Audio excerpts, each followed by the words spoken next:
Right. Everything working? Everything's working. Cool. Cool, cool, cool, cool. I said I started. I thought I'd start a bit early because I had a look at how many freaking subclasses there are. And I don't want it to take literally the rest of my day. So.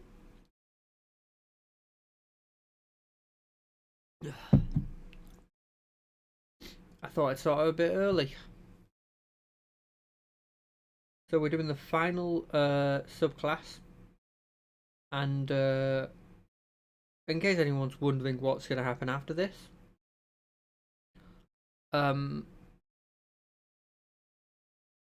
probably going to play the Rogue Trader game. It may even be like not next week, but sooner than that, because I've got a lot of time off now. Effectively, I've got the rest of the year off, and so I might just play it a bit longer.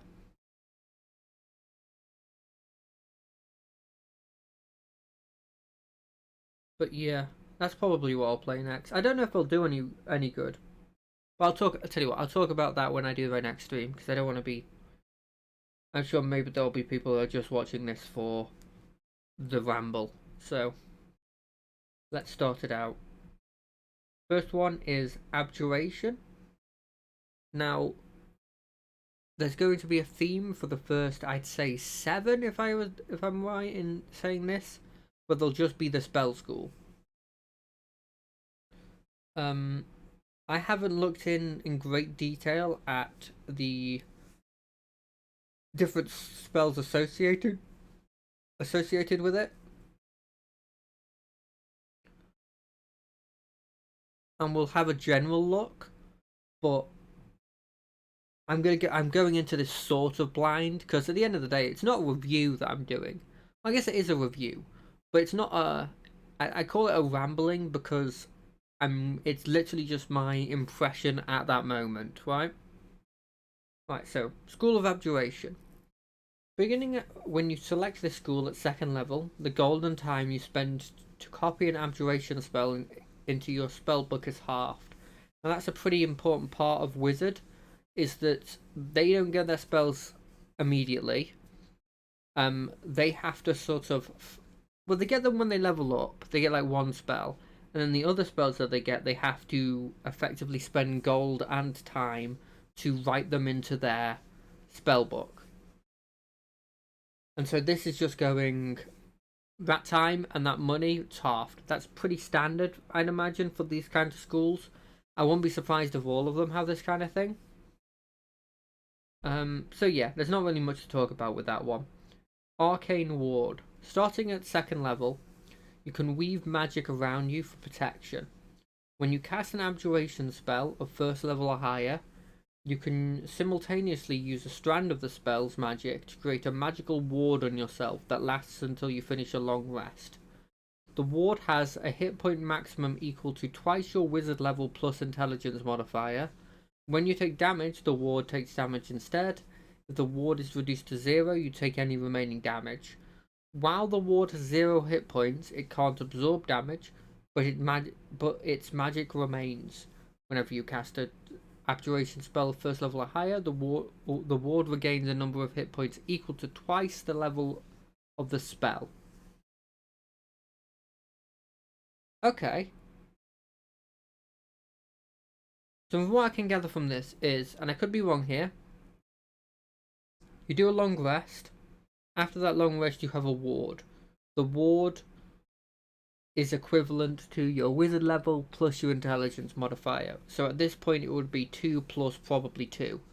So you'd have it had 4 health on it, and then it has a thing where whenever you cast an abjuration spell that uses a spell slot, you gain that spell level times 2 hit points. So this is quite useful because it gets rid of one of the big weaknesses with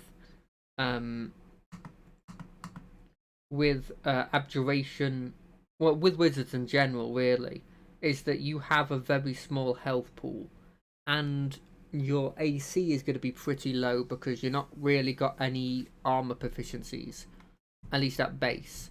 You see If you look at like proficiencies, armor, none. So you're very squishy. They get a couple good hits on you and you could easily be down. And when you look at abjuration spells, generally they're also going to be helping you with staying alive. Whether it's by like stuff like this, where it's like resistance to necrotic damage, whether it's something like armor to give you more temp hit points, although that doesn't really stack with your ward, absorb elements to give yourself resistances. I think this is quite a cool ability because it means that you can start doing stuff like, say, a fire elemental or just a wizard casts a firebolt at you and it's going to hit you, and you could use your reaction to absorb the element, gaining resistance to fire, and then also gaining that extra health that can then counteract the damage that you'll take. That will be halved because of the resistance. And so you might just come out of it taking no damage, but using a spell slot. So that's pretty cool. I like those abilities. Projected Ward. Starting at 6th level, when a creature that you can see within 30 feet of you takes damage, you can use your reaction to cause your arcane ward to absorb that damage. If the damage reduces the ward to 0, the warded creature takes any remaining damage. So I'm seeing a bit of a similarity between this one and the Light Cleric. Because the Light Cleric had an ability where it starts off with something that you can only do on yourself. You're giving yourself disadvantage. And then when it hits 6th level, it got the ability to do it on other people. And that's effectively what this is now. It's the same sort of progression. I quite like it because it means now that although it's handy that you have extra health, at the end of the day, if everything's going right, you shouldn't be taking the hits anyway, and so you should have this temp health to use in this situation. So that's probably fine. I think this ability is pretty good. I mean, at this point, your ward is becoming a bit more of a problem, right? You've got 6 from your level, and then I think you've got like a +3 from your proficiency. Proficiency, yeah, +3. So you got 9 at this point. Like, that might not sound like much, but the idea that in the whole scheme of the fight, you're constantly getting that back. Now, I think what's important, and I actually think this ability really helps with, is if you've got full temp health, or if you've got, like, if you've got full temp health, you using your spells kind of has like a net. It's like it's a bit of a negative for you because you're not getting any of the extra health that you would get from your ability. And so being able to give this over to somebody else so that their ward could take their hits means that you can also have the most efficient use of your spells because you're also gaining the temp hit points back, which is quite cool. I don't have a complaint with this ability. Same way I wouldn't really have a complaint with a Light Cleric with this ability from the progression of this ability. Not from because the Light Cleric has a lot of other problems with the actual ability itself. But the idea that it goes from being you can just use it to you can use it on other people, I have no problem with that. I think it being 30 feet it's probably fine as well. I was about to say I wish it was 60, but I realise now that that would be a bit insane. Improved Abjuration. Beginning at 10th level, when you cast an Abjuration spell that requires you to make an ability check as part of casting that spell, as in Counterspell and Dispel Magic, which I didn't realise. They're both? Okay. You can add your proficiency bonus to that ability check. Now, from what I can gather from that, what's really useful there is what you can do is later on you'll be dealing with bosses, and if these bosses are like a magical, like kind of boss in the sense of like a wizard or something, and they're casting a lot of spells, they're going to have more spell slots than you, which means they're going to be on average casting higher level spells than you are. And that's when the line of text that I hasn't really come up in any game I've played before, but can come up, will come up in this one, which is the whole thing of like, if it's a certain level higher,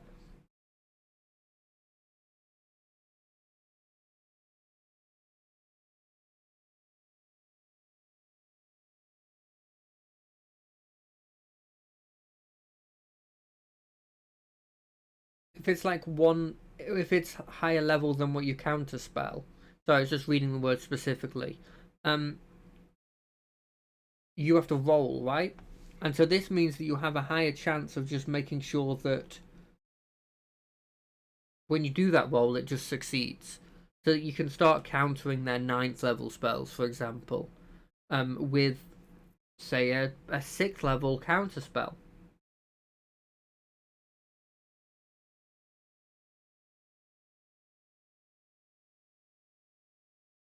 So that's pretty useful. Finally, 14th level. Spell resistance. Starting at 14th level, you have advantage on saving throws against spells. Furthermore, you have resistance against the damage of spells. That's pretty interesting. I think this ability, the first line of text, is perfectly fine. It works with what you're probably going to be doing, which is you're probably going to have a decent amount of saving throw based abilities. Admittedly, Abjuration seems to be a bit more targeting onto yourself. I'm getting that up. I'm gonna get the tab up to see if I'm right in that sense. But even if it's not, even if it is really based targeting yourself or allies, this does have the advantage of you're gonna have so many spells as a wizard.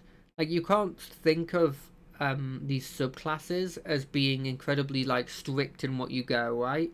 You're still going to have access to the biggest list of spells out of any spellcaster. So you're going to have, if you want to go heavy saving throw based like spells, you could. I think of that more as a cleric or druid thing, but you could easily do it with little to no problem. Yeah, looking at these spells in general, they are mostly like support spells. Don't know why this is it. I guess it's just did cantrip abjuration. They're mostly support spells, but for like all of your, you could easily get yourself some saving throw based spells. So that's fine. That's a good part of it. And honestly, it doesn't seem like it does a lot, but that will do a lot. It's not impactful like I like to have my 14th level abilities, like some big. Most of the time I'm a big fan of like single use powerful abilities that if they don't succeed at all, you get to do them again. So you always have that one situation where you're like, I hit them with this, it has a big impact on the board, right? That on its own doesn't do that, but it will mean that a lot of stuff of yours will hit. Like that, and that's pretty useful. The resistance against the damage of spells, is a sort of an interesting one. The second line of this, because in my experience, and I haven't gotten to the higher levels of. I haven't even gotten to level 14 before. I don't think. I might have just. In general, a lot of things will have spell-like abilities that don't really care that you about this ability, right? Unless you're fighting specifically, as I said before, with like a spellcasting based boss, or like you're specifically attacking like a mage tower or something, you're probably not going to get too much use out of this. It's a nice little extra effect, but I think it's of the two abilities, that one's the one you'll get the least amount from. In general, I have really not really any complaints about it. I think what I need to go into this and with the mindset of is I go into it going like, okay, I'm going to compare this to the other martial classes, right? And the other martial classes have a lot of stuff for their subclasses because they don't assume that you're going to get spells, because you won't get spells because you're a martial class, right? And so the ones that do have access to spells, they get a lot less. And honestly, that ability's fine. I think the only thing that I would be slightly worried about, and it's just a worry that I have with any sort of player handbook subclass, is that it might be a bit underpowered. That's it. I like the fact that you're a hard support wizard. That's what you're going. You're like, I've got no healing, or I've got very limited healing, but I'm all about buffing you, making sure that you don't die, making sure that you hit for a lot, making all this sort of like all these sort of workarounds from just straight up healing that a wizard can do. Right, next is the Bladesinger. Now the Bladesinger is interesting because as you can see, it's not one based on a school. That's because these ones came out later. So its second level ability is when you adopt this tradition at second level, you gain proficiency with light armor, and you gain proficiency with one type of one-handed melee weapon of your choice. You can also gain proficiency in performance skill if you don't already have it. What I find quite interesting is this is a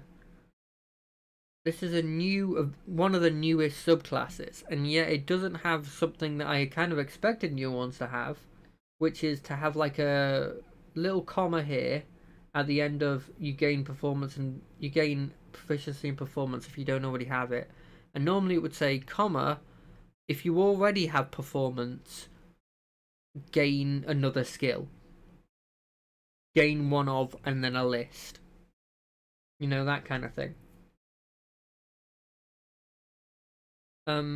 This is pretty significant. I'm not going to go as far to say it fundamentally changes how you play, but the idea that you get a decent AC, your AC goes from being 10 plus your dex, because you're wearing nothing, to being, you know, 11, possibly even, I think 13 might be the max for light armor, plus your dex, which is pretty significant. Getting performance, it makes sense thematically, and gaining access to a one-handed melee weapon is pretty decent, because if you look at what you get baseline, you get relatively weak things. Daggers, they do like a d4. Darts, a d4. Sling, a d4. Quarterstaff, a d6 with versatile, which isn't bad. Like crossbow, d8. So you got very limited selection in what you can be proficient in, and what you are proficient in, about half of them aren't that good.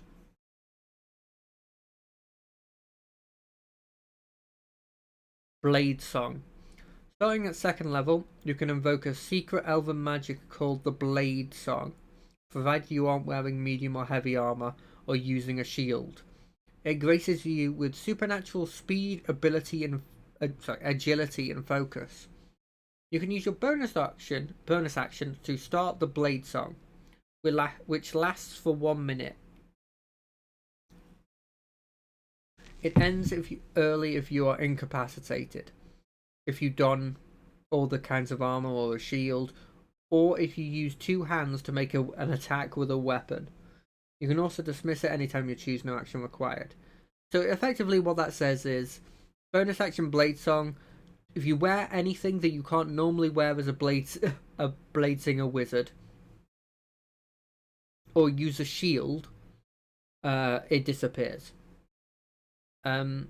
While your Blade Song is active, you gain the following benefits. You gain a bonus to your AC equal to your intelligence modifier. You have a walking speed, your walking speed is increased by 10 feet. You have advantage on acrobatic checks. You gain bonus to any Constitution saving throw you make to maintain concentration on a spell. The bonus is equal to your intelligence modifier.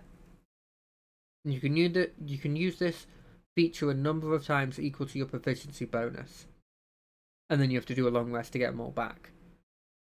And then I think all that does is give you effectively how they use the styles, like the different forms, which is a good little thing there for narratively figuring out how you want it to be represented, like how you want your fighting style to be.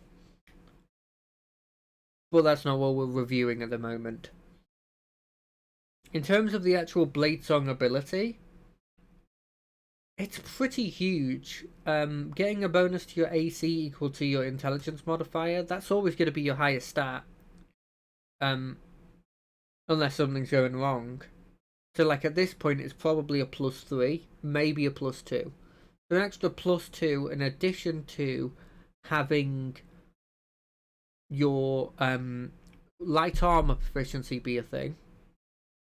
So already your AC is going up by 1 or 2. Then you have this that adds another 1 or 2, probably, sorry, more like 2 or 3. Plus you have whatever you're gaining from your dex, if any, maybe another 1, because it'll probably be your second, maybe third stat. Your AC starts to become pretty decent. I'm thinking 15 or 16, that kind of level. Which is it's pretty decent. Like you'd have that on the occasional, maybe on like your early barbarians. Like you would have that on some martial classes, and it wouldn't be too weird. Your walking speed increasing really works well with the idea of you actually going more into melee. Acrobatics checks, that's fine. That'll come up occasionally. It fits the theme a lot. Increasing your concentration ability by your intelligence modifier is pretty useful, because if you're planning on going into the fight, I imagine you're still wanting to keep concentration stuff up, and you'll be hit more times. Overall, seeing this right now, in my head I'm thinking Paladin and Ranger, where what you're planning on doing here is, for the most part, buffing yourself with haste, like mage armor perhaps, but probably not, because your AC will be decently high anyway. But like haste, any of those like auras, or potentially magical weapon or something,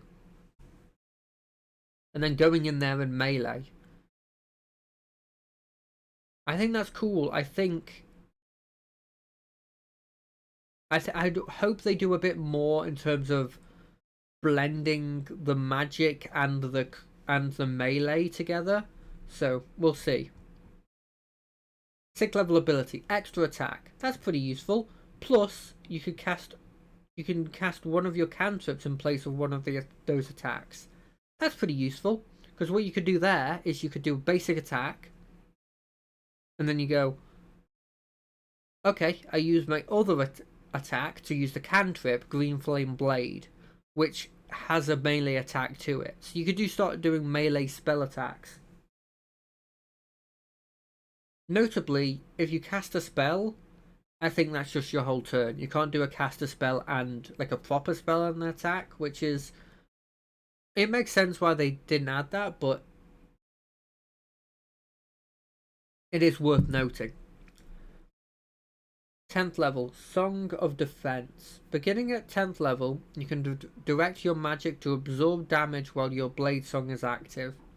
When you take damage, you can use your reaction to expend 1 spell slot and reduce that damage to you by an amount equal to 5 times your spell slot's level. What's useful about this ability, even though it's coming a bit late, is if you want to keep concentration on something a lot, then if you can reduce the damage to 0, because it doesn't say you can't, like minimum 1, that means you don't have to make a con check. Or you could reduce the con check by a decent amount by expending a spell slot. I mean, that sounds like a magical Christmas land until you look at it. It says 5 times, right? So if I have like a 7th level spell on me, there's a concentration spell.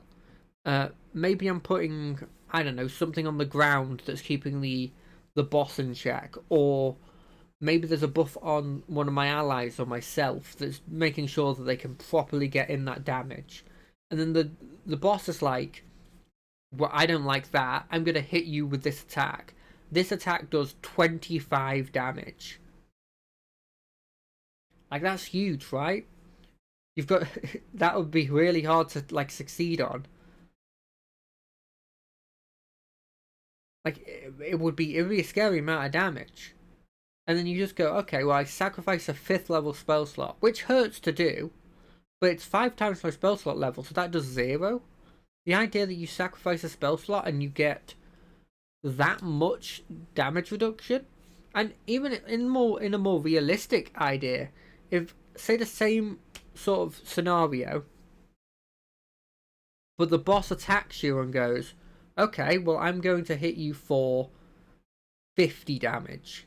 And it's like, well, okay, so if I remember correctly, that would mean that the DC to keep my concentration is either 10 or half the damage, whichever one's the highest. And so it would be, they hit me for 50, so it would do 25. I'd have to be at 25, right?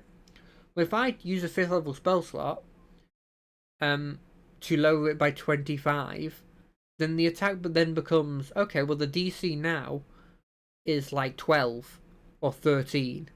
Something that I probably am pretty good at, because I'm probably in Bladesong. Well, I have to be for this. And so I'm adding my intelligence bonus to it anyway, in addition to my constitution, which, if I'm going Bladesong, it feels like that should be my 3rd stat. In my head, it with Bladesong there, you probably, it's arguable, but you might go, either go intelligence, constitution, dex, or you go intelligence, dex, constitution. But they're the big ones. Anyway, as you can probably guess, I quite like that ability. 14th level, Song of Victory. Starting at 14th level, you add your intelligence modifier to the damage of your melee weapon attacks while your Bladesong is active.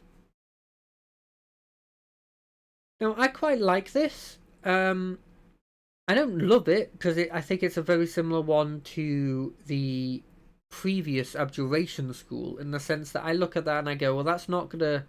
It doesn't have that big impact that I like for my late game spells. But I don't mind this, because I like the previous one again, and maybe this will become a theme.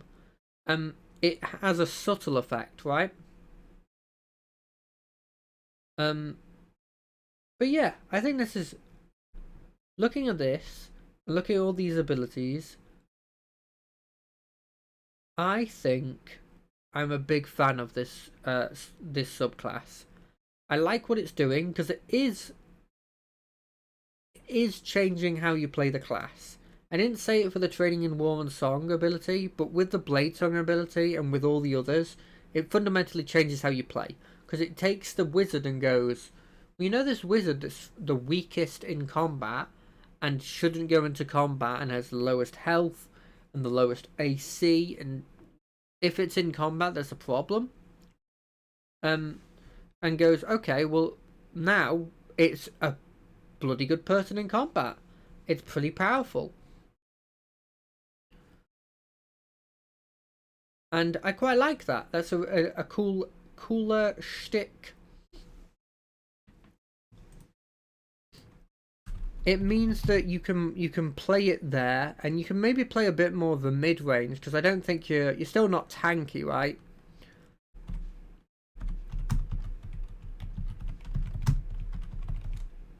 It doesn't increase your health in any way. It gives you some damage mitigation, but that's about it. But I think it's pretty decent. I'm trying to figure out if I think it's really good.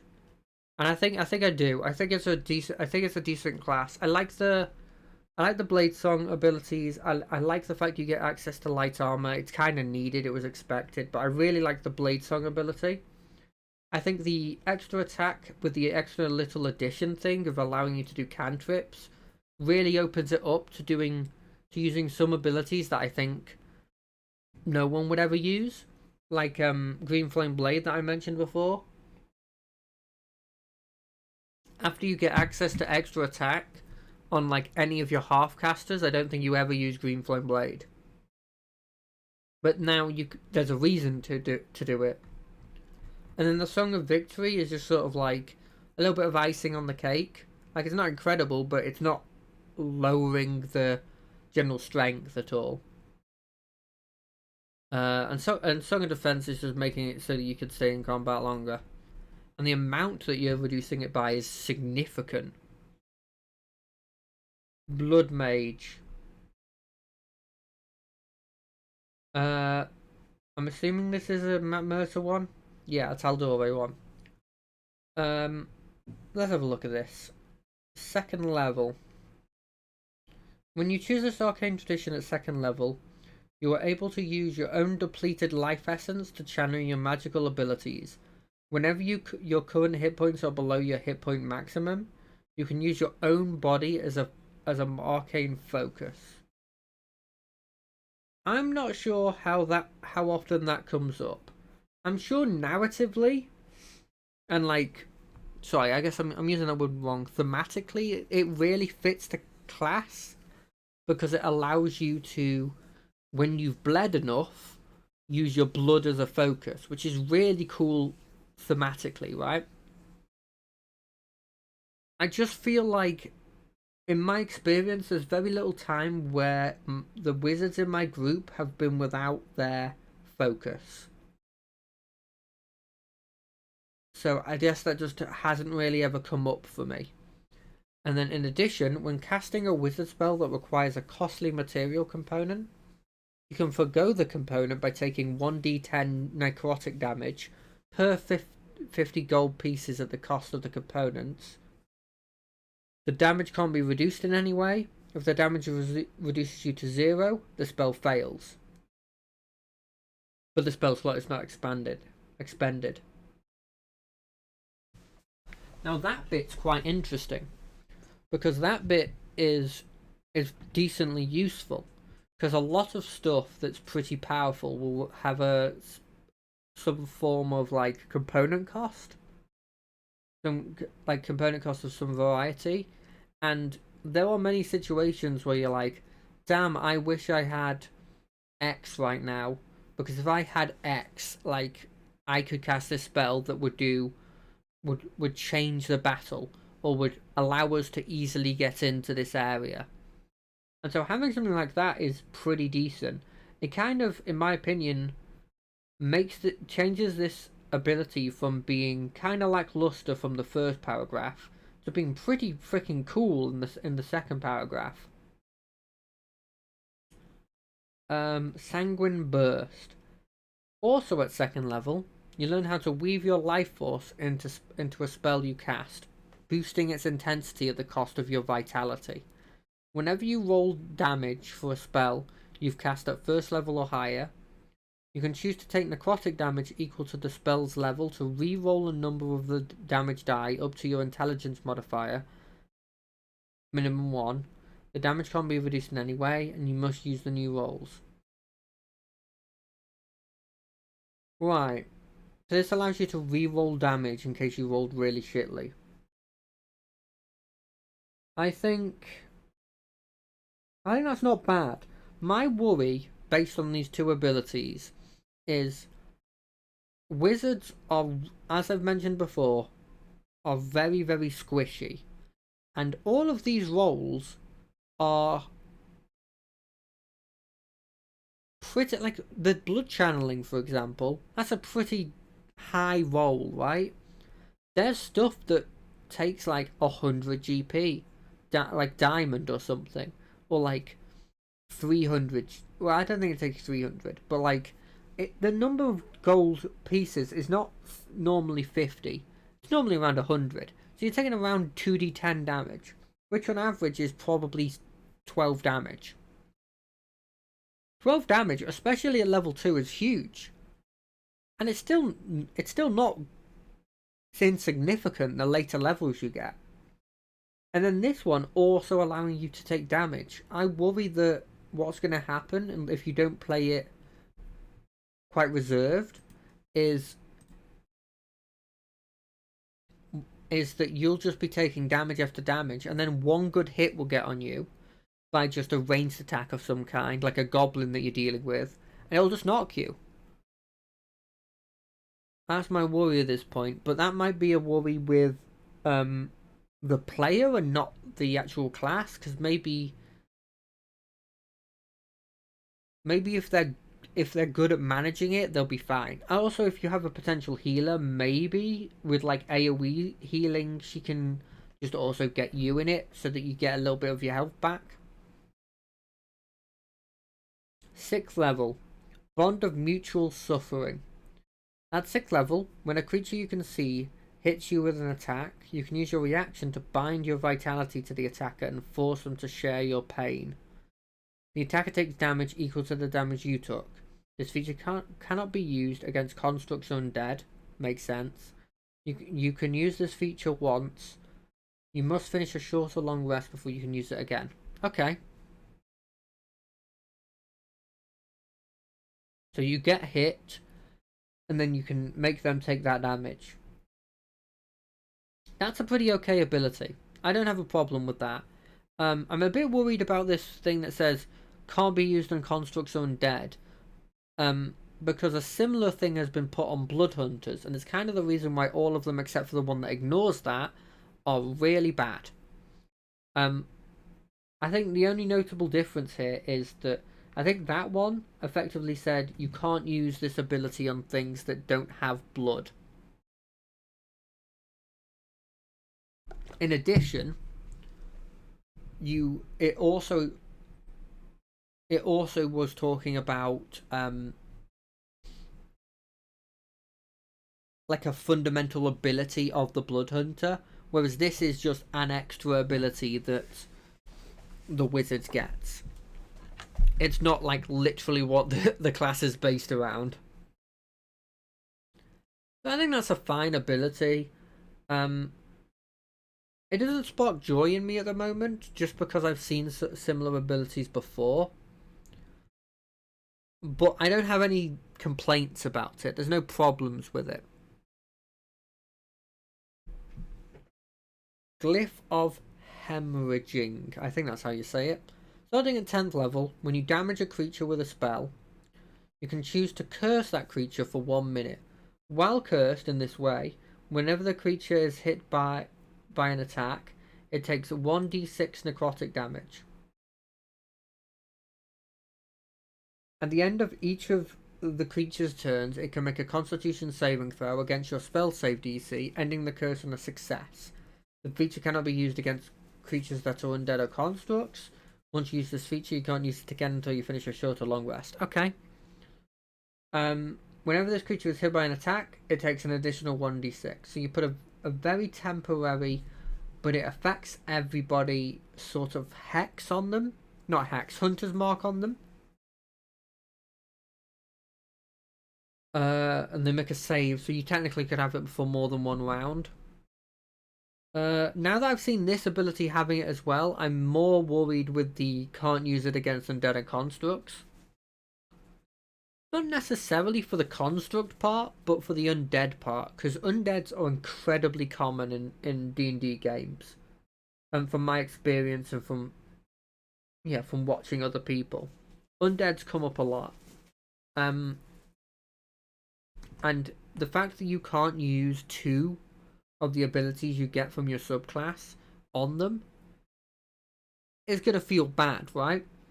I understand why it's there thematically. They don't have blood. Although, I'd argue the average undead probably has more blood than the average elemental. Or the average... no, kind of just the average elemental is probably the only other example. So that worries me. In terms of the ability itself, without that feature there, I think it's a really cool ability. It's a little sort of support thing where you put that on the enemy. It's there for a minute. It's not probably there for actually a minute because they're doing the roll every turn. But you put that on them, and then you just make sure that everyone hits them, and that damage adds up. You know, if you have someone else in your group and they roll their Scorching Ray, which obviously you probably aren't doing at 10th level, but still, say all of them hit, that's an extra 3d6 damage. Your warrior goes in, has extra attack, hits them twice, that's another 2d6 damage in addition. You have a monk, and they hit them 4 times. You know, it adds up. Bond of Mutual Suffering 14th level. You can use this feature twice. So it's this reaction, I make it so you take the damage as well. That's fine. Little extra thing. It felt a bit weird that was a one-time use thing anyway, so having that's fine. On reaching 14th level, the blood that flows through your veins is empowered with arcane vigor that mends wounds and helps preserve your life. Whenever a spell or magical effect causes you to regain hit points, you gain an additional number of hit points equal to your proficiency bonus. In addition, when you're concentrating on a spell, you have resistance to bludgeoning, piercing, slashing from non-magical attacks. That second line is useless in my opinion, especially at 14th level where everything's going to have a magical attack of some variety. The first line's pretty decent though. It means that when your healer's healing you, because you're constantly taking self damage, you're healing for more, so you're getting more out of it. I think that was my general complaint, and I still think is my complaint because this is a 14th level ability. You're past where a lot of people finish a campaign. When you get it. But my complaint about this is you're leveraging your life to do stuff, but I think what it needed to make it better, especially with the low health pool, is some way of mitigating that sort of the damage you're taking. Whether it's like the 14th level ability where you heal more, or it's like some way of like maybe occasionally going, okay, the damage I take from one of my own spells or one of my abilities, I can like once maybe a proficiency bonus number of times maybe I can transfer that and instead someone else takes it. Another not problem but potential worry is the extra line of text on the 10th and 6th level ability, which limits how many people can what you can do it on to everything but constructs and undead. In general, I dislike these abilities because it does mean that if you're in a fight against the undead, you're just significantly weaker and you have significantly less stuff you can do. Now, luckily, you're not playing a class that's. You're playing a class that has spells in addition to these abilities, so you're probably fine just casting a bunch of spells. But still, I don't like these abilities. And I'm reviewing the subclass, not the overarching class itself. Yeah, I think this might be my least favourite. And it's weird to say that because it's Matt Mercer one, and he's normally really good at that. And he does have the general idea of what this class is about down pretty well. I think my problem with it inherently is kind of what he's trying to go with it, in the sense that the idea of leveraging your health for spell damage and other effects is a cool idea that on anyone else other than the wizard, I think it would be really, really, really good. I think with it being a wizard, you need some way of mitigating that health reduction in some variety for it to be really good.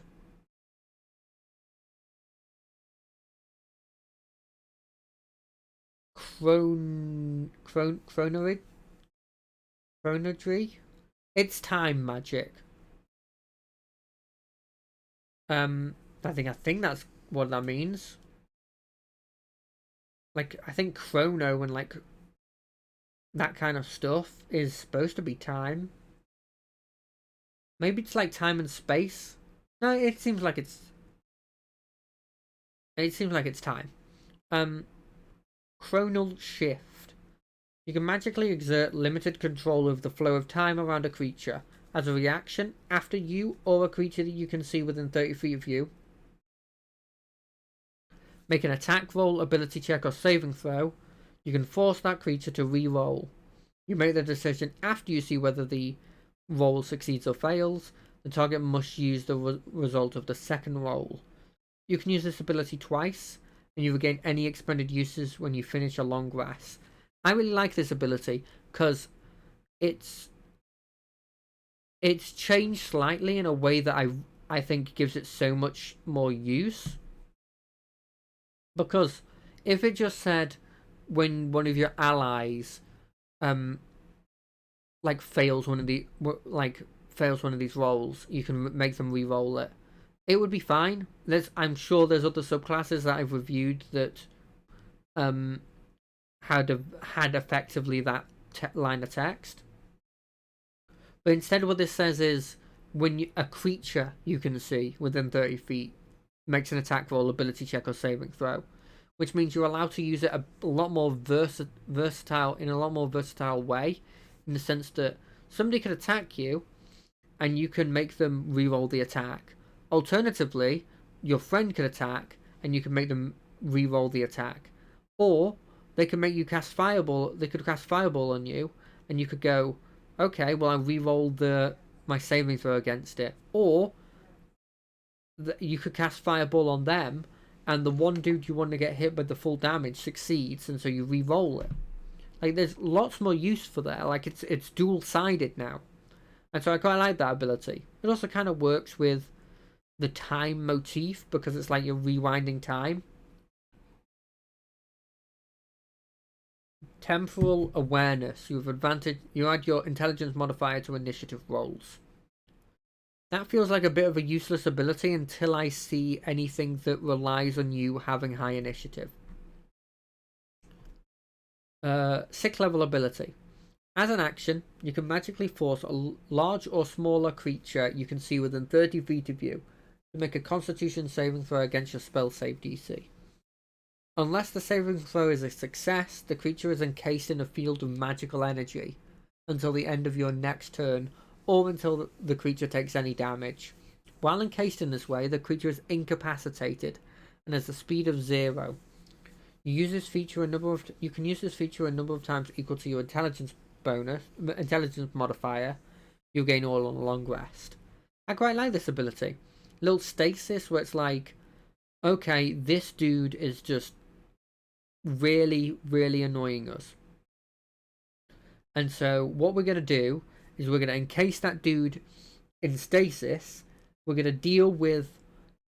either deal with the other enemies, or we're going to get into a position or heal up so that we're ready to deal with him, and then he'll unstasis and we'll attack him.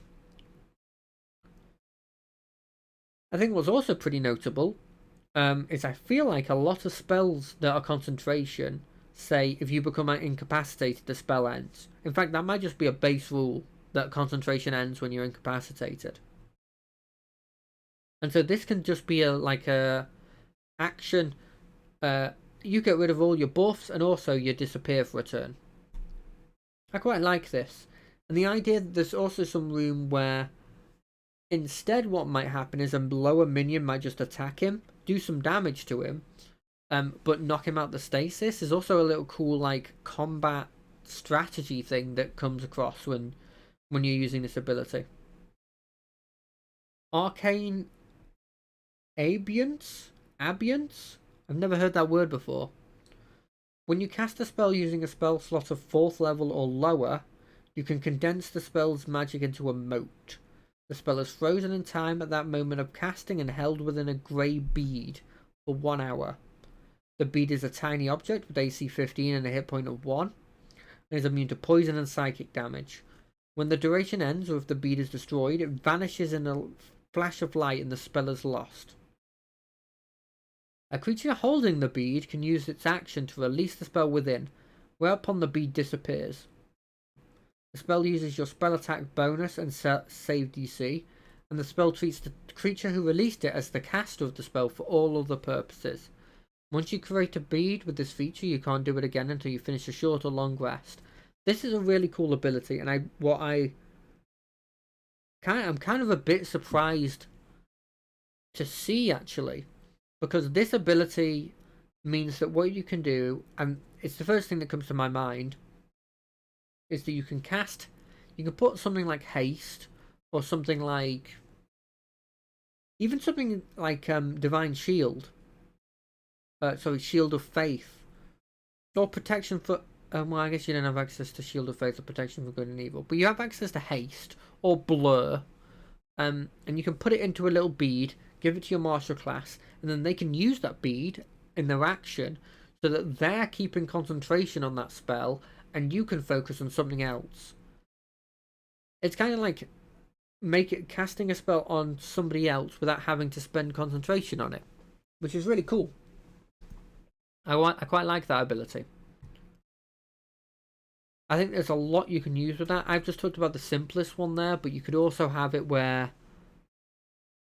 you could use it out of combat for like interesting like subterfuge things, being able to maybe get past not having your focus by instead having a bead that has a spell that you need on you.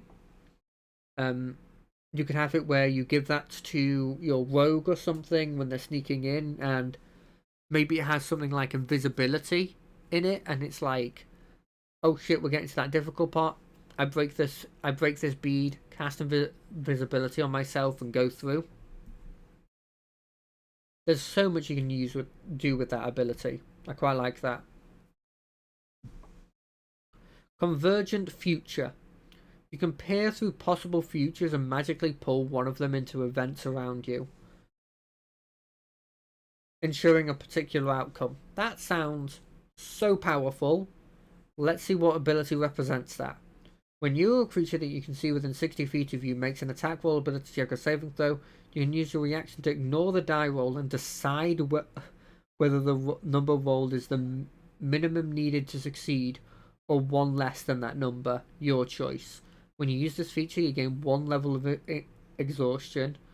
Only by finishing a long rest can you remove a level of exhaustion gained in this way.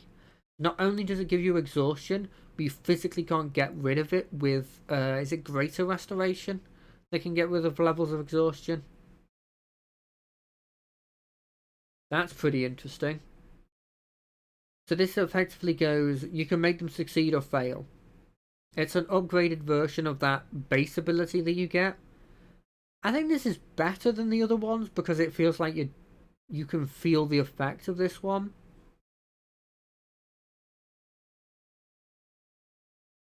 It's just exhaustion's a bit iffy. If they were using new rules with the exhaustion that were added in 1D&D, that I quite like, where it's just like each level of exhaustion is just a -1 on effectively every roll you do. With this one, you probably don't care about the ability check one, but as soon as it hits level 2, it's so impactful. Level 3, you're borderline useless. Level 4, you're almost dead. 5, you just straight almost are dead. Like, you may as well just be dead, and then 6, you're just dead. You know what I mean? It's.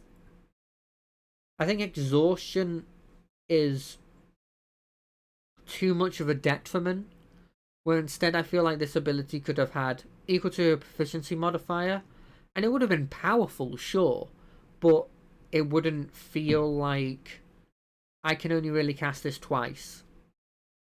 You know, it's interesting. I like the ability. It's just none of these abilities particularly interest me. In overall, though, with this, I think the Chrono Shift is fun. I think I never saw anything that really cared about this initiative roll, so I'm a bit neutral about that ability. The Stasis is really fun and has a load of applications. The Arcane 10th ability, again, has a load of implications. You can use it in so many different ways. And Convergent Future isn't bad. I think this one's pretty high up, actually. I think even though I've given it a bit of flack, I probably put this one maybe higher than these first two. Just because the abilities I feel are a bit more interesting. Conjuration. My favourite school of magic. Beginning at when you select this school at second level, the golden time you must spend to copy a conjuration spell into your spellbook is halved. So it's the same ability you saw in the Abjuration one. I think this is, as I said before, this is on all the schools that were added in the PHB. It's fine. You need it. It helps. Can't really say much about it, really. Starting at second level, when you select this school, you can use your action to conjure up an inanimate object in your hand or on the ground in an unoccupied space that you can see within 10 feet of you. The object can be no longer than 3 feet on a side and weigh no more than 10 pounds, and its form must be that of a non-magical object that you have seen. The object is visibly magical, radiating dim light out to 5 feet. The object disappears after 1 hour when you use this feature again, if you take any damage or if it deals any damage. I don't know the logic behind this ability. I think there's limited applications out of combat where having a certain item is needed. Like, I guess there's an argument to say that you could make a lockpick for somebody, and then they could use that lockpick to open a door if you're in a situation where you've had all your stuff removed from you. Or you could have a situation where you bluff somebody into saying that you have a magical weapon when actually you just conjured it. But in my head, like it's really limited applications like that. And then in combat, it has no applications, in my opinion. It's not big enough that you could drop something on an enemy.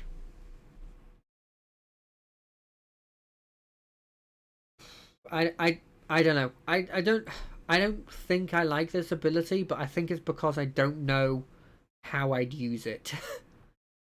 6th level ability. Benign Transposition. Starting at 6th level, you can use your action to teleport up to 30 feet to an unoccupied space that you can see. Alternatively, you can choose a space within range that is occupied by a small or medium creature. If that creature is willing, you both teleport, swapping places. Once you use this feature, you can't use it again until you finish a long rest, or you cast the conjuration spell of 1st level or higher. Now, what's really interesting about this ability is the first thing I thought of was the applications of using this within your party. You know, the whole idea, I've brought this up with other abilities, but like the idea of making sure that your front line is taking on the enemies and that you're far away from the enemies because you're a wizard. And so the idea that an enemy gets close to you, you use this ability, you switch places with your fighter, now they're in close proximity with the fighter. Stuff like that. Or even stuff where like, oh, there's one enemy over there and he's really annoying, he's shooting us from behind like a ravine that we can't get over, and we can beat him, but it would take a while and it would take a load of turns of just taking tiny bits of damage, and you just go, okay, I swap places with him, he's right next to all of our party now, beat him up, kind of that thing. And then I realised that they're kind of hinting at what you can also do with this ability in the final bit of the feature, the final bit of this ability, the final paragraph, in the sense that if I cast Conjure Animals or Conjure anything, and that thing's fighting or is somewhere else, I can switch places with that. I've made myself an ally that is willing that I can switch places with. That's pretty cool.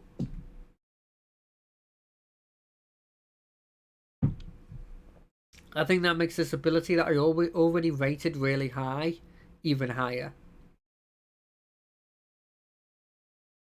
Focused. By the way, I think of the 6th level ability more so as like the main ability of the wizard, more than the conjure anything ability, because I just see more options with the teleporting one. At 10th level, you gain Focused Conjurations. Beginning at 10th level, while you're concentrating on a conjuration spell, your concentration can't be broken as a result of taking damage. That's insane. Because that's one of the biggest problems with concentration spells in general, but more specifically conjuration concentration spells, in the sense that I cast Conjure Animals, say, or Conjure Celestial or something. The dude's fighting in combat, and then just one straight shot hits me, and I break concentration, and it disappears, and my whole front line's gone. That feels bad, and that's one of the big problems with it. It feels bad, but it's literally it's the point, right? It's the point of playing. It's the point of like the balancing when it comes to concentration spells. Is that they're really good over time, but there's a way of getting rid of them. Pardon me. But this just gets rid of that, and I really like that ability. It really makes you feel like you're focusing into that, which a lot of these spell school subclasses do. Make you feel like you're more into the, like you're more specifically for that spell school, and this one is like in my opinion, the main one that makes the conjuration one feel like you're supposed to focus conjuration heavily. 14th level, capstone feature. Any creature that you summon or create with conjuration spell has a 30 temporary hit points. Now I need to check something. I tell you what, it's probably just best for me to have the spell book up. Yes, an advert, great. Because I'm looking at this and going, do you get Conjure Animals? Because Conjure Animals is a very powerful spell. If I filter by Spellsword Conjuration, filter. Do a filter for just wizard spells?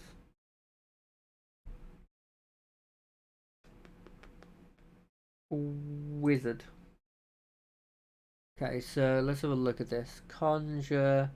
Okay, so you don't get Conjure Animals. But you do get this, Conjure Minor Elementals. So at 4th level, you summon 8 challenge rating a quarter elementals. And I'm looking this up, but I don't even think it really matters, because what's really interesting about this is these things can be incredibly weak. It doesn't really matter. Look, this thing does 2d4 damage. You know, at this level, at the level where you get this 14th level ability, it's not going to be a huge amount, right? But if I summon 8 of these, and instead of them having 11 armor class and 18 health, they now have 48 health. You know what they're useful at? For one, if I had this, I could do this cool little once a day try and charm him ability, which would be really interesting, like try it 8 times.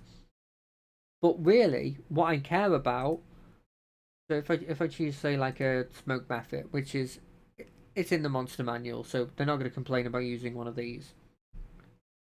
What you care about for this one is the fact that you now have, with this one, it would be 52 health, 852 health minions that can sit there and just take hits, gum up the board. For a 5th level spell, your boss is still going to have to kill all of them, and it'll be surprising if they can do an AoE that does 52 damage, right? I think that's the big thing, and it came up a bit with Shepherd, where conjure woodland beings allowed you to summon effectively the same amount of beasts as you can see for those elementals, right? And you got the buff to them where they had magical attacks. You got the buff to them where they had a little bit of extra health. And so they just became this incredible killing machine. And sure, that doesn't scale very well, but what does scale is just having all this ablative wounds. and they can't hit you to knock them all out because you've got the other ability where you can't lose concentration by taking damage. So they're just there, gumming up like maybe 2, maybe 3 turns. And if that's 2 or 3 turns that the enemy is not attacking you, you're fine with spending a 5th level spell slot on that, frankly. So I think that's pretty significant. It might be actually one of the ones that has the biggest impact. I think Conjuration is interesting because I don't rate the 2nd level ability, but every ability after it I rate really highly. And so I put this one pretty high up. I'd probably put it next to Abjuration and Bladesinger as being pretty decent. Because of my personal bias, I'd probably put it higher than those. Divination. Another one of the spell school ones. So it has the Divination Savant, the thing that I've said twice now for the other ones, but it just halves the time and money when putting those spells in. The important ability is Portent. Then at 2nd level, when you choose this school, glimpses of the future begin to press in on your awareness. When you finish a long rest, roll 2d20. Record the number rolled. You can replace any attack, roll, saving throw, or ability check made by you or a creature that you can see with one of the foretelling rolls.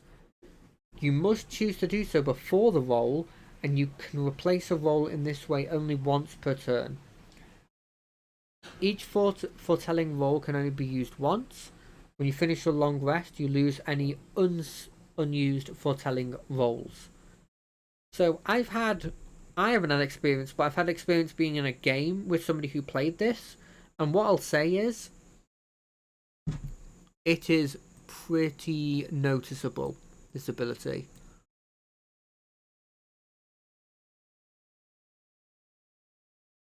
It is a pretty noticeable ability, I'll say that much.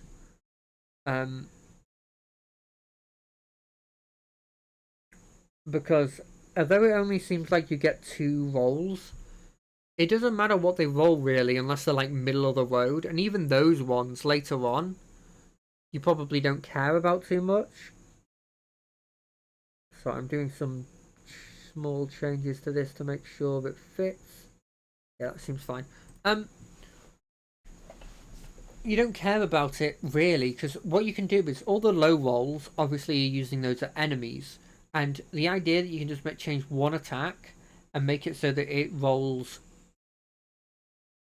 like a 4 instead of the nat 20 that was going to kill is huge. Like it's pretty useful. The idea that you can have like a 19 or something, like a high roll that you can use to just like choose an attack that you need to go through by your barbarian or something, or one of your high damage things, and you just make sure it goes through, and then when it does, like, it can change a fight, right?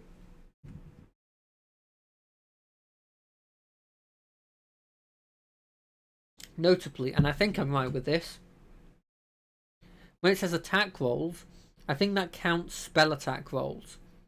If you've got a really powerful spell that you want to succeed, say like you're casting like your 9th level spell and you want it to succeed, you can just make it succeed, which is pretty huge.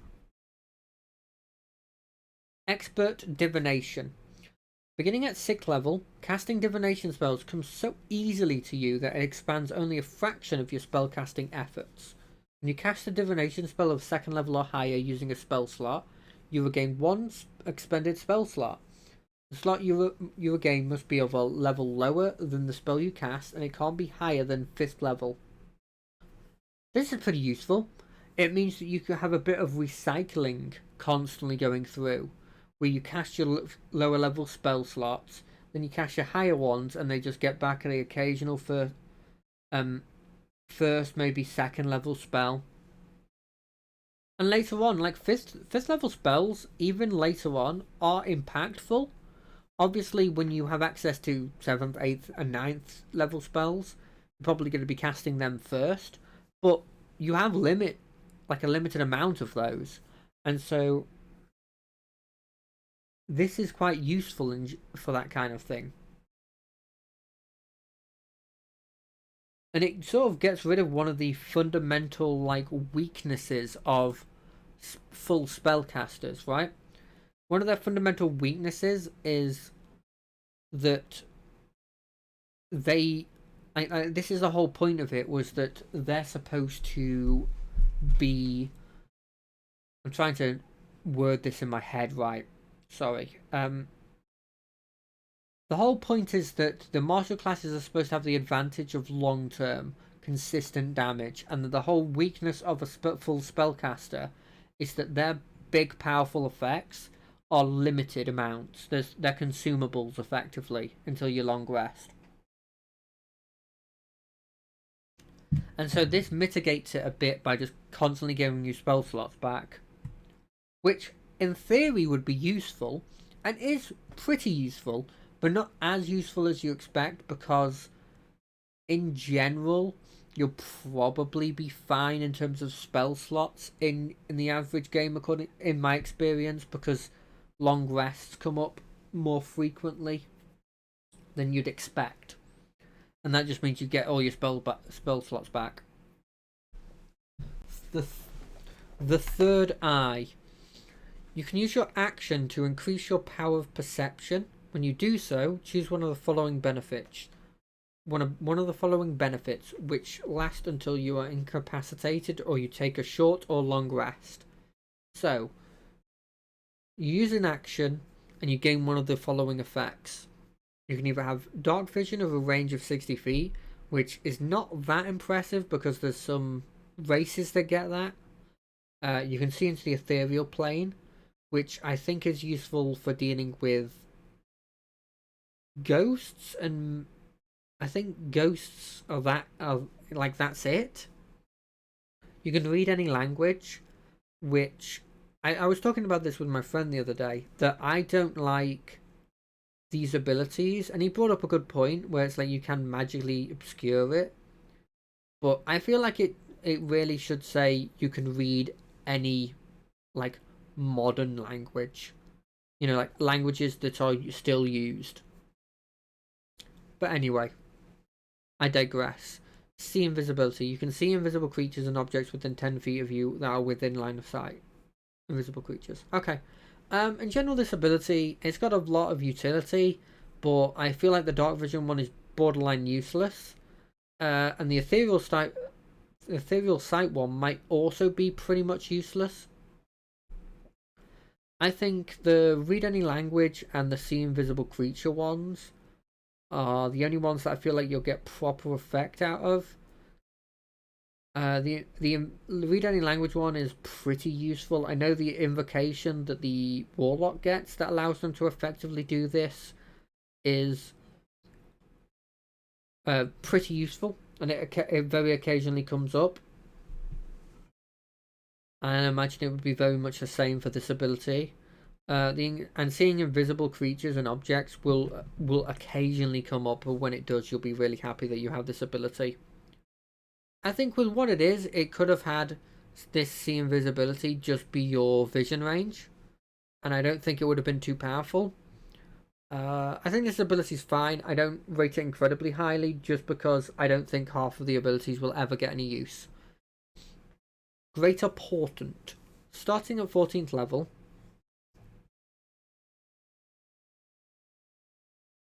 Do this, and then do this. Starting at 14th level, the vision in your dreams intensify and paint a more accurate picture in your mind of what is to come. You roll 3d20 for your portent feature rather than 2. I think, as much as I said of how impactful the 2 were, I think this as an ability is kind of a nothing ability. Because effectively what this says is, hey, remember that ability you got 2nd level? Add 1 extra. Like if I voice it like that, does this sound like an actually good ability? I don't think it does. In general, with Divination, I think the second level ability is pretty decent. The Expert Divination's pretty interesting and decent. The Third Eye's pretty bland, and the Greater Portents is kind of a nothing ability, and I don't particularly like it. Which I think puts it under Abjuration and Bladesinger, but probably above Blood Magic. But it's debatable. I put them very close to each other. Enchantment. It has the Enchantment Savant, which, as I brought up with all the others, halves time and gold for those specific kinds of spells. Its other second level ability, because I'm not going to go into the Savant one, you've heard me talk about it at least 3 other times at this point. Starting at second level ability, so starting at second level, you choose the school. Your soft words and enchanting gaze can magically enthrall another creature. As an action, choose one creature that you can see within 5 feet of you. You've got to be effectively next to them. If the target can hear or see you, it must succeed on a wisdom save against your spell save DC or be charmed by you until the end of your next turn. The charmed creature's speed is dropped to 0 and the creature is incapacitated and visibly dazed, so it's an upgraded charm. On subsequent turns, you can use your action to maintain the effect, extending its duration until the end of your next turn. However, the effect ends if you move more than 5 feet away from the creature. The creature can neither see nor hear you, or if the creature takes damage. Once this effect ends, or if the creature succeeds on the initial saving throw against this effect, you can't use this feature again until you finish a long rest. So what I saw immediately when I saw this was that snake from Jungle Book. I know that's a pretty weird thing to bring up, but you remember how it had like the hypnotic eyes? But to do that, it had to look directly at you, and it was so close to you when it did that. I think that's Jungle Book. And I think this is very much the same. I like that it effectively you're locking down an opponent. Because if they fail that save, you just permanently charm them until like you decide to not want to use your action, right? But what I don't like about this is it'd be cool to do this on somebody, but then when you do this on somebody, say in combat or even out of combat, you're not doing anything then. Your whole turn is effectively on keeping that dude locked down, which I feel like would be a bit boring to play. Like you can't move because you can't move more than 5 feet away from the guy. You can't use your action because your action is used to maintain this. You can only use your bonus action, which you can do almost nothing with. So I think that restriction makes me a bit more down on this ability.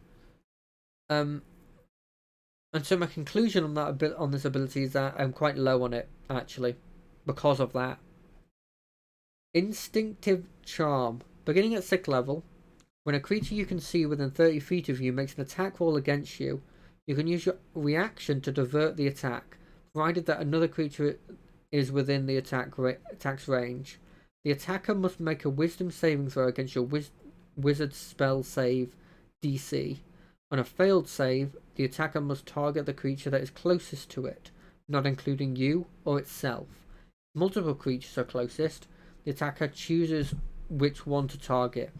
On a successful save, you can't use this feature on the attacker again until you finish a long rest. You must choose to use this feature before knowing whether the attacker hits or misses. The creatures that can't be charmed are immune to this effect. So from what I can gather from this is, what it is a reaction. If somebody tries to attack you and you go, wisdom save. Oh, you failed it? Attack someone closer to you. Attack the closest person to you. But if it fails, so if they succeed on the save, you can use that feature again on any number of person. You can't use this feature on the attacker again until you finish a long rest. So my reading of that is you can do it on a different attacker though. I think this ability is a lot more of an impact than the second level ability, because it's quite useful. Because it's effectively going, if there's a load of little minions and they decide that they want to, like some of them, the occasional one wants to attack you, you can just go reaction, you attack your other friend. Like, not only are you mitigating damage, you're also making them do damage on somebody else, which I think is quite useful. The final line of this, where if they can't be charmed or immune to this effect, I think is a bit worrying, because a lot of stuff gains immunity to charmed. The only saving grace it has is that there is a decent amount of people who, like a decent amount of basic minions that won't be immune to charmed that you can use this effect on instead. And with it having a lot of what's the word? A lot of uses, you'll probably get a lot out of this one. Split enchantment. Starting at 10th level, when you cast an enchantment spell of 1st level or higher that targets only one creature, you can have it target a second creature. That's pretty decent. It allows all of your charm spells, all of your fear spells to just target an extra person. It just makes them a lot more efficient, especially if you're dealing with large groups of people. I quite like that. It's simple, but it does have a decent amount of impact on the battlefield, or even out of combat, in allowing, like, oh no, there's 2 guards.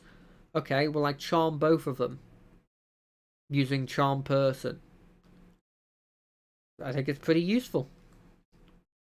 Alter memories. At 14th level, you gain the ability to make a creature unaware of your magical influence on it. When you cast an enchantment spell to charm one or more creatures, you can alter one creature's understanding so it remains unaware of being charmed.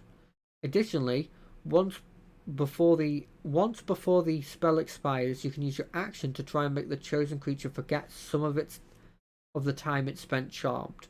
The creature must succeed on an intelligence saving throw against your wizard's spell save DC, or lose a number of hours of its memory equal to 1 plus your charisma modifier. You can make the creature forget less time, and the amount of time can't exceed the duration of the enchantment spell. That's pretty useful. As you can probably expect from an enchantment-based subclass, a lot of these have uses out of combat. In like a lot, in my opinion, a lot of them in like espionage style situations, right?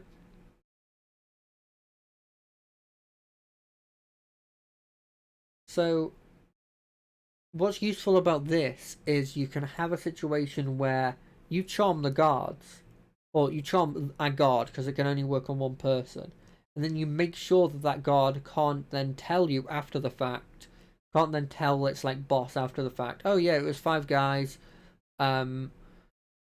this one was wearing this one was a tiefling, this one was an orc.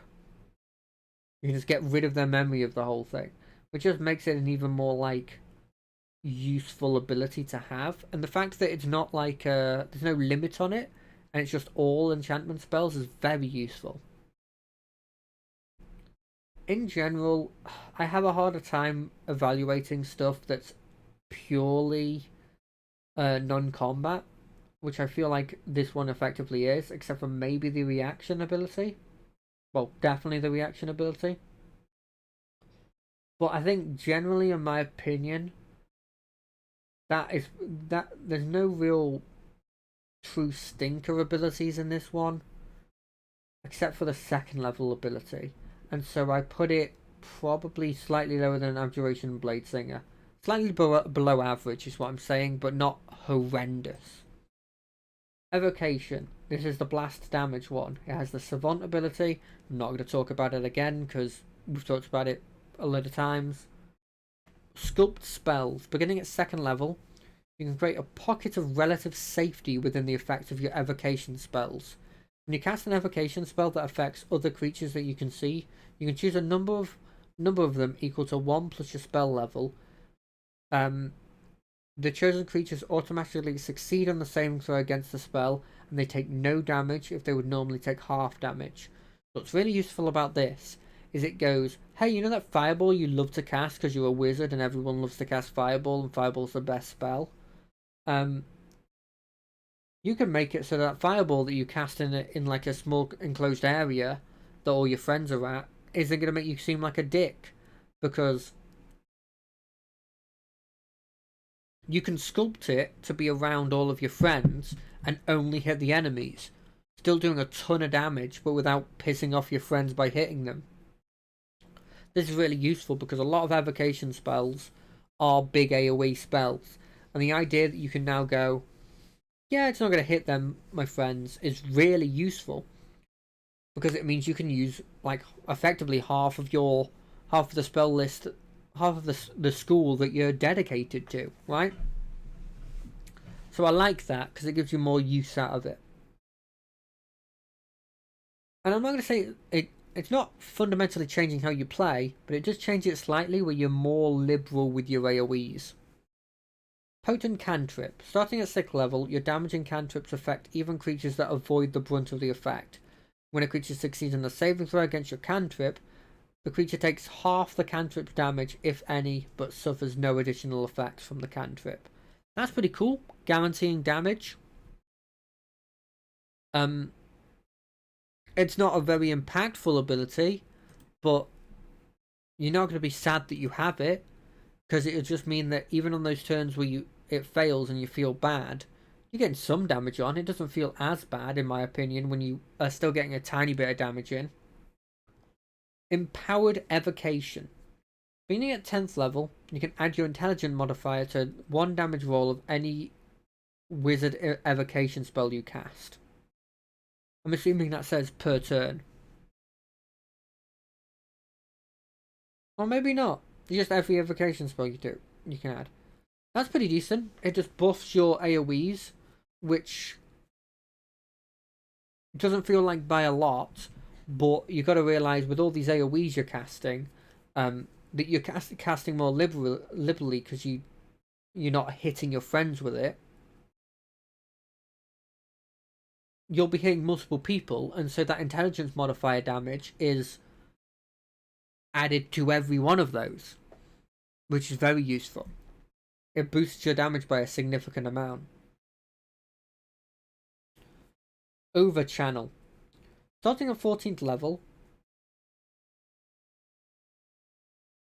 you can increase the power of your simpler spells. When you cast a wizard spell of 1st through 5th level that deals damage, you can deal maximum damage with that spell. The first time you do so, you suffer no adverse effects. You use this feature again before you finish a long rest. You take 2d12 necrotic damage for each level of the spell immediately after you cast it. Each time you use this feature again before finishing a long rest, the necrotic damage per spell level increases by 1d12. This is huge, because it feels like you'd be like, okay, well, this feature, you can use it tons of times, right? No, you can't, because take, say, for example, my favourite spell, Fireball. You go, okay, I want my Fireball to be... I want my Fireball to do max damage. I want it to do 8d6. So I wanted to do... Fuck, what is that?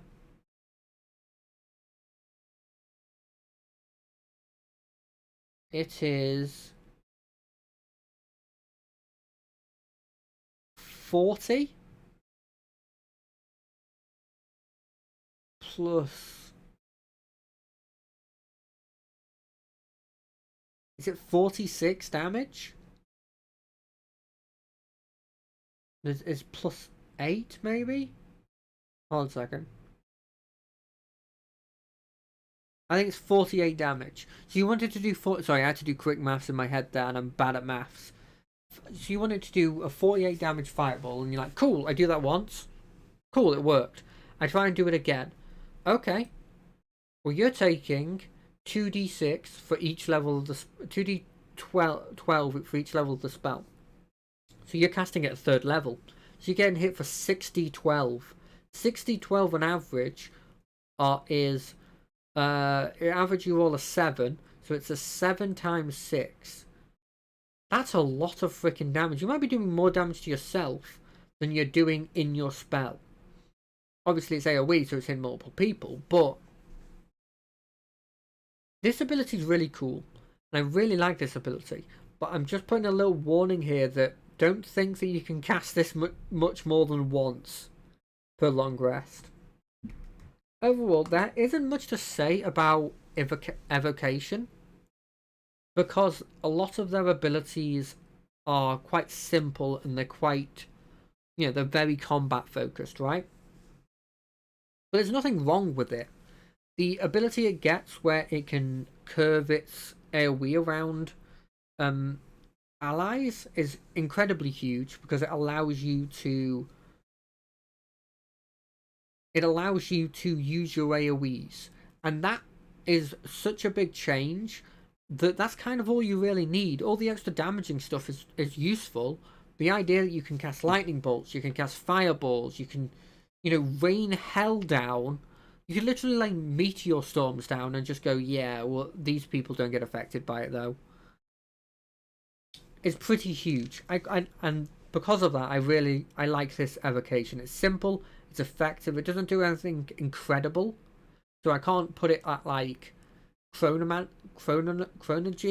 level, but it's cool. The gravity one, I'm not even going to try saying. Tell you what, future me that's going through this and is trying to chapter everything, fuck, I feel sorry for you, mate. Adjust density. Second level. As an action, you can magically alter the weight of one object or creature you can see within 30 feet of you.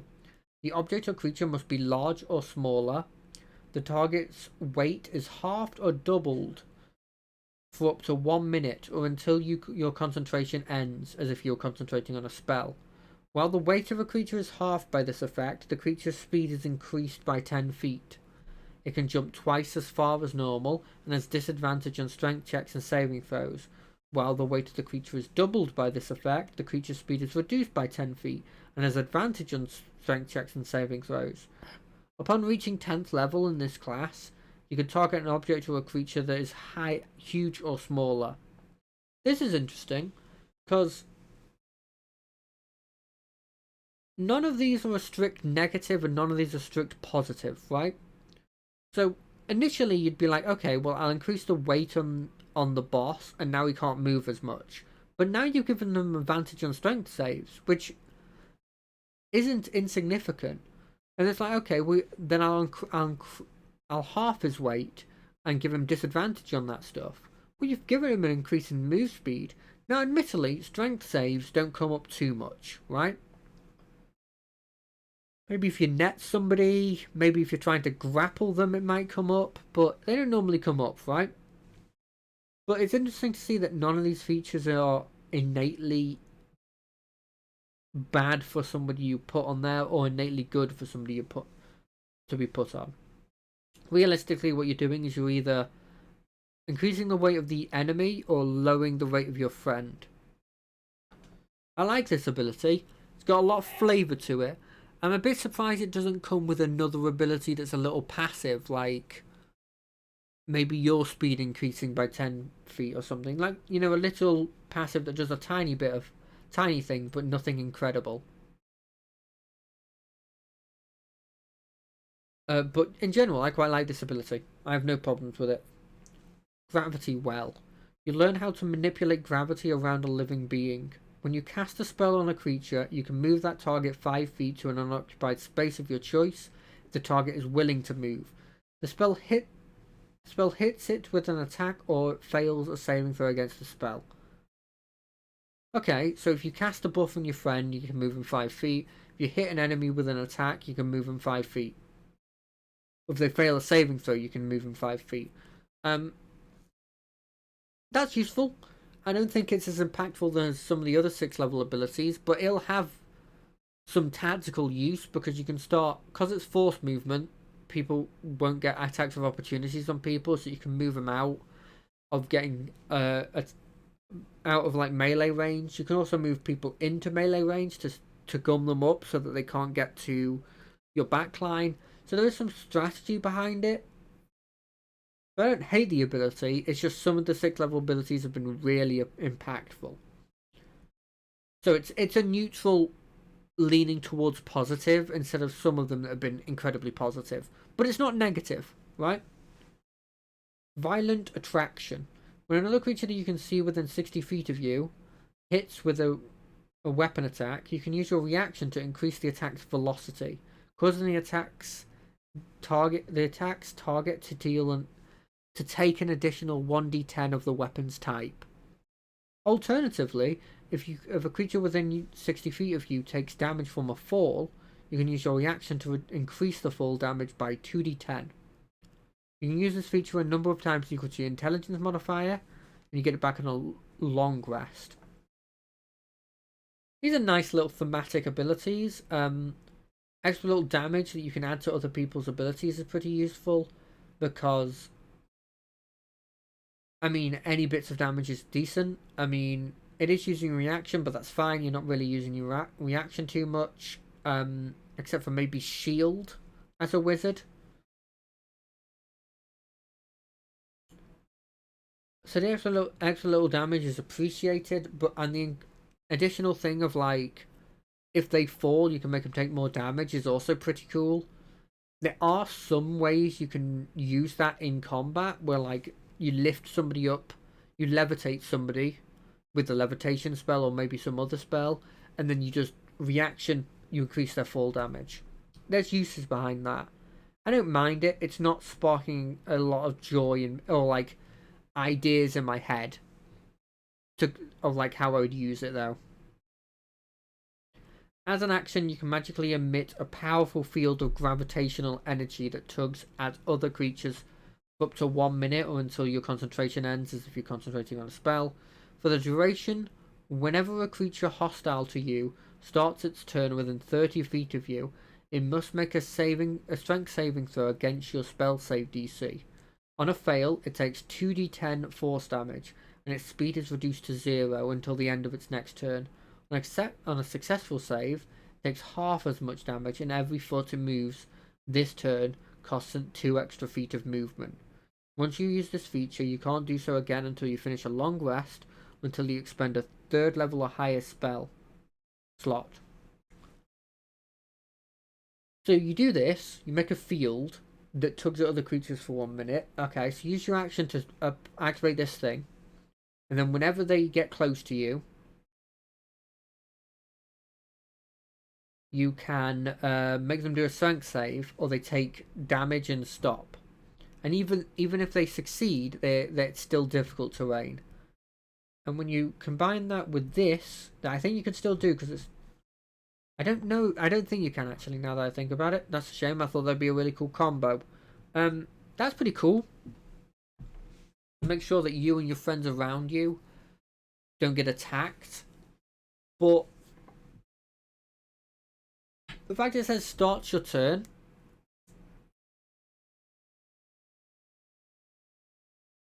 means that it doesn't actually stop them from getting close to you. It stops them from... if they stopped 30 feet away from you but not close enough that they... it stops if they don't get into melee with you but they're moving towards you, right? I don't know how useful this ability is. I feel like it should have said when they start their turn or the first time they enter this aura, they must make a strength save. But I still think this ability is pretty good. It has a bit of impact, which is more than you can say for a couple of abilities. In general, I put this one incredibly neutral in my opinion. This is a cool ability. This one's okay. This one, again, is just okay, and this one's okay. They're all just okay, in my opinion. And because of that, I don't rate this particularly highly. Illusion. It has the Savant ability, and in addition, it has... when you choose your school, at 2nd level, you learn the Minor Illusion cantrip. If you already know the cantrip, you can learn a different wizard cantrip of your choice. It doesn't count against your number of cantrips known. When you cast Minor Illusion, you can create both sound and imagery, which is a big thing with Minor Illusion, is the sense that you can't do one or the other. So either you have a silent image there, or you have just sound, but you have no image to go with it. And this makes it a lot more usable in general, like, out of combat situations.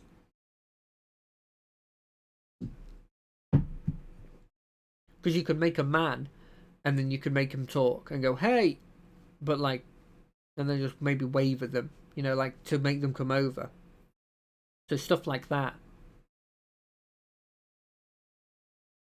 Generally that's just a really cool ability that adds a load of interesting utility stuff that you can do with Minor Illusion. And I've said this before, but I'm always a big fan of when they take a cantrip and they go, hey, let's just buff this so that it can be used in a different way, and it's really cool. So I really like that.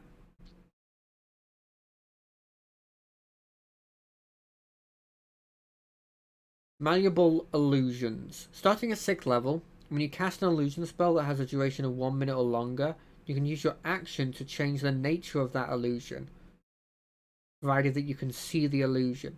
Now, my understanding of this is if you make an illusion that's a static thing, or maybe the illusion is of like a moving thing, but you have like, you said to your DM that I want an illusion of a lady throwing, like a little girl throwing a ball, and then walking to the ball, picking up the ball and throwing it again.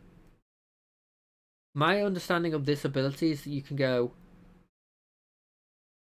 I use my action to change it so that now the little girl, after doing that a couple times, goes, I'm bored, and then moves, right?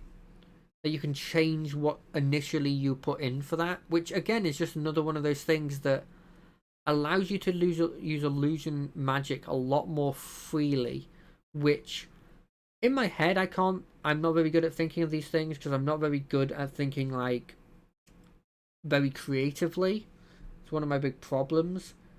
But I imagine there's so many different ways you can use your illusion magic now to create more convincing illusions that can trick people. You know, I can see situations where it can be used to distract guards, or just, you know, distract people or scare away people, or, you know, make them think what you want them to think. You could make an illusion of a magical item, and then you could make the magical item literally do something by changing what the illusion does. So I can see the uses behind that. Illusionary Self. Beginning at 10th level, you can create an illusionary duplicate of yourself as an instant, almost instinctual reaction to danger. When a creature makes an attack roll against you, you can use a reaction to impose an identical duplicate between the attacker and yourself. The attacker automatically misses you, then the illusion dissipates. You can use this feature once per short rest. So if it's a reaction, your attack doesn't hit me, which I think is fine. Again, it's a bit of a neutral ability, like any one that like reaction halves damage. It's a bit of like it doesn't spark joy with me. It's not particularly creative, but it's useful, right? And this one, instead of it being reaction, I half the damage, it's reaction, I get rid of the attack, but it's a lot more limited. But I think it's fine, and it really adds to the theming. The idea that you can sort of play it off as like, yeah, you hit me, but you idiot, you hit the wrong thing. That was just an illusion. That's not me. Illusionary Reality. By 14th level, you've learned the secrets of weaving shadow magic into your illusions to give them semi-reality. When you cast an illusion spell of 1st level or higher, you choose one inanimate non-magical object that is part of the illusion, and you make that object real. You can do this on your turn as a bonus action while the spell is ongoing. It remains real for 1 minute. Now, one of the examples here of you make a bridge, you guys go over it, and then you make the bridge an illusion again is pretty interesting, and it's definitely like, I can't, again, this is a big problem with reviewing the illusion school. I don't have a lot of creativity when it comes to this, but I imagine you can do a lot of Looney Tune-esque abilities, right? I don't know if you can do the whole I paint a blimmin' tunnel on and then I go through the tunnel, but you can do similar things to that, right? Like, I make some stairs, I go up the stairs are an illusion. I think, like, this is the biggest thing. At 14th level, you get around the one weakness of illusions, which is the end of the day I touch them and I realise they're not real, right? That makes them a lot more viable, and I quite like that. Overall, my opinion of Illusion is I haven't taken a lot of time reviewing it because it's similar to Evocation, where its abilities are quite linear and simple.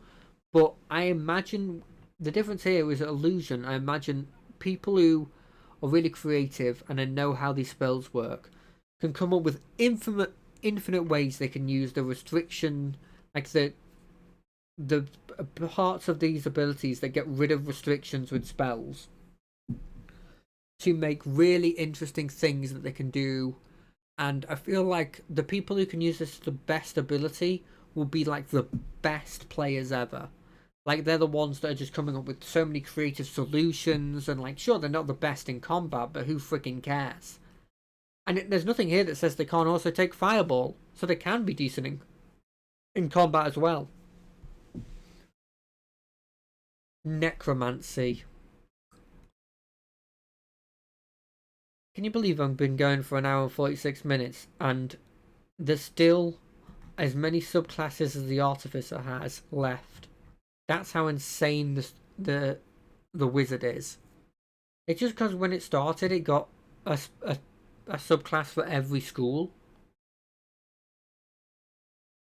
which makes sense because if they didn't, right? Like, imagine they just had Evocation, Abjuration, and Illusion, and you was like, well, shit, I'm more into the other schools. You'd be annoyed, right?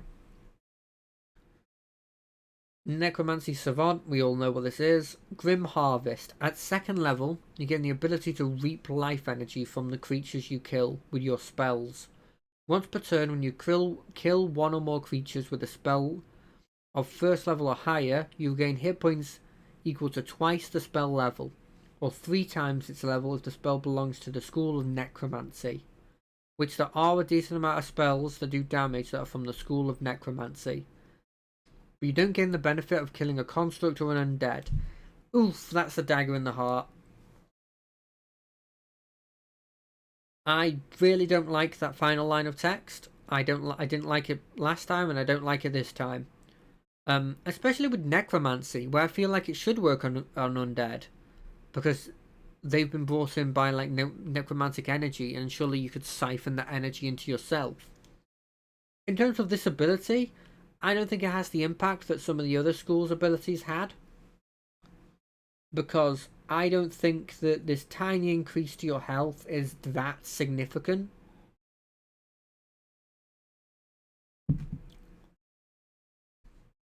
I think Abjuration does it in a better way, but that's just my opinion. Undead Thralls. At 6th level, you add the Animate Dead spell to your spellbook if it's not already there, which if you're a necromancer, I'd be surprised if it isn't. When you cast Animate Dead, you can target one additional corpse or pile of bones, creating another zombie or skeleton as appropriate. Whenever you create an undead using a necromancer spell, it has an additional benefit. The creature's hit point maximum is increased by the amount equal to your wizard level. The creature adds your proficiency bonus to its weapon damage rolls. That second bit's probably more important because you just got more chance of hitting. But, I mean, extra health is never bad. If you're making zombies, they're actually really good at keeping themselves alive with this Undead Fortitude ability that you can see here. And skeletons are just strictly probably better at fighting than the other ones. Yeah, they have a +4 instead of a +3, and they have ranged attacks. But normally you can make one of these. Now you can make two of them. That's pretty significant. Really goes into the Necromancer angle. The problem that you have, and I feel like it's going to be a thing with all of this, I don't think we'll get more, but they don't want to give you a load of summons, because a load of summons becomes like incredible amounts of action economy, and not only does that make it unfun for the other people that have to wait for you to go through all of your summons and do all their turns. In addition, like, it's just very powerful, especially early on. There's a reason I brought up for the Conjuration the idea of summoning 8 like low class elementals, but you're buffing them, and there's so many different attacks that they're significant. With this one, you get 2 instead of 1. It's a bit disappointing because two zombies, even when it's 2 zombies instead of 1 zombie, it still doesn't scale very well. And you want to be doing necromancy as the necromancer. You do get some other spells, but they're normally not that good. Injured to undeath. Beginning at 10th level, you have resistance to necrotic damage, and your hit point maximum can't be reduced.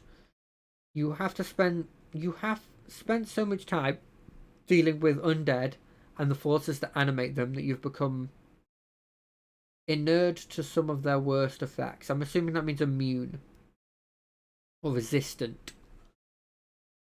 That's fine. It's the kind of ability you kind of see middling in subclasses, where they're not incredibly impactful, but they make sense thematically, so they're not bad. That's all I really have to say about it. It's not a particularly exciting ability. Command Undead. Starting at 14th level, you can use your magic to bring undead under your control, even those created by other wizards. As an action, you can choose one undead that you can see within 60 feet of you. That creature must succeed on a charisma saving throw against your spell save DC. If it succeeds, you can't use this feature on it again. If it fails, it becomes friendly to you and obeys your command until you use this feature again. Intelligent undead are harder to control this way. If the target has an intelligence of 8 or higher, it has advantage on the save. If it fails the saving throw and has an intelligence of 12 or higher, it can repeat the saving throw at the end of every hour until it succeeds and breaks free. This ability has a lot of words to it and a lot of restrictions, but I actually think it's not bad. And that's because, even with a higher up undead, this is a chance that you can go, I use this spell, I get control over a powerful undead for a freaking hour, which can literally trivialize a scary undead. Because you could take, like, say you're fighting a lich, for example, and the lich has under its command a bunch of death knights, these powerful armored skeletal warriors that are champions that he's made from bones of past heroes combined together, and they still have remnants of the skills that they had in their life, empowered by necrotic shard of obsidian that's embedded in their body. These things could be elites and very powerful, and the idea that you can go, I do it on them, even if they're smart and they have higher than 12 intelligence, you do that on them.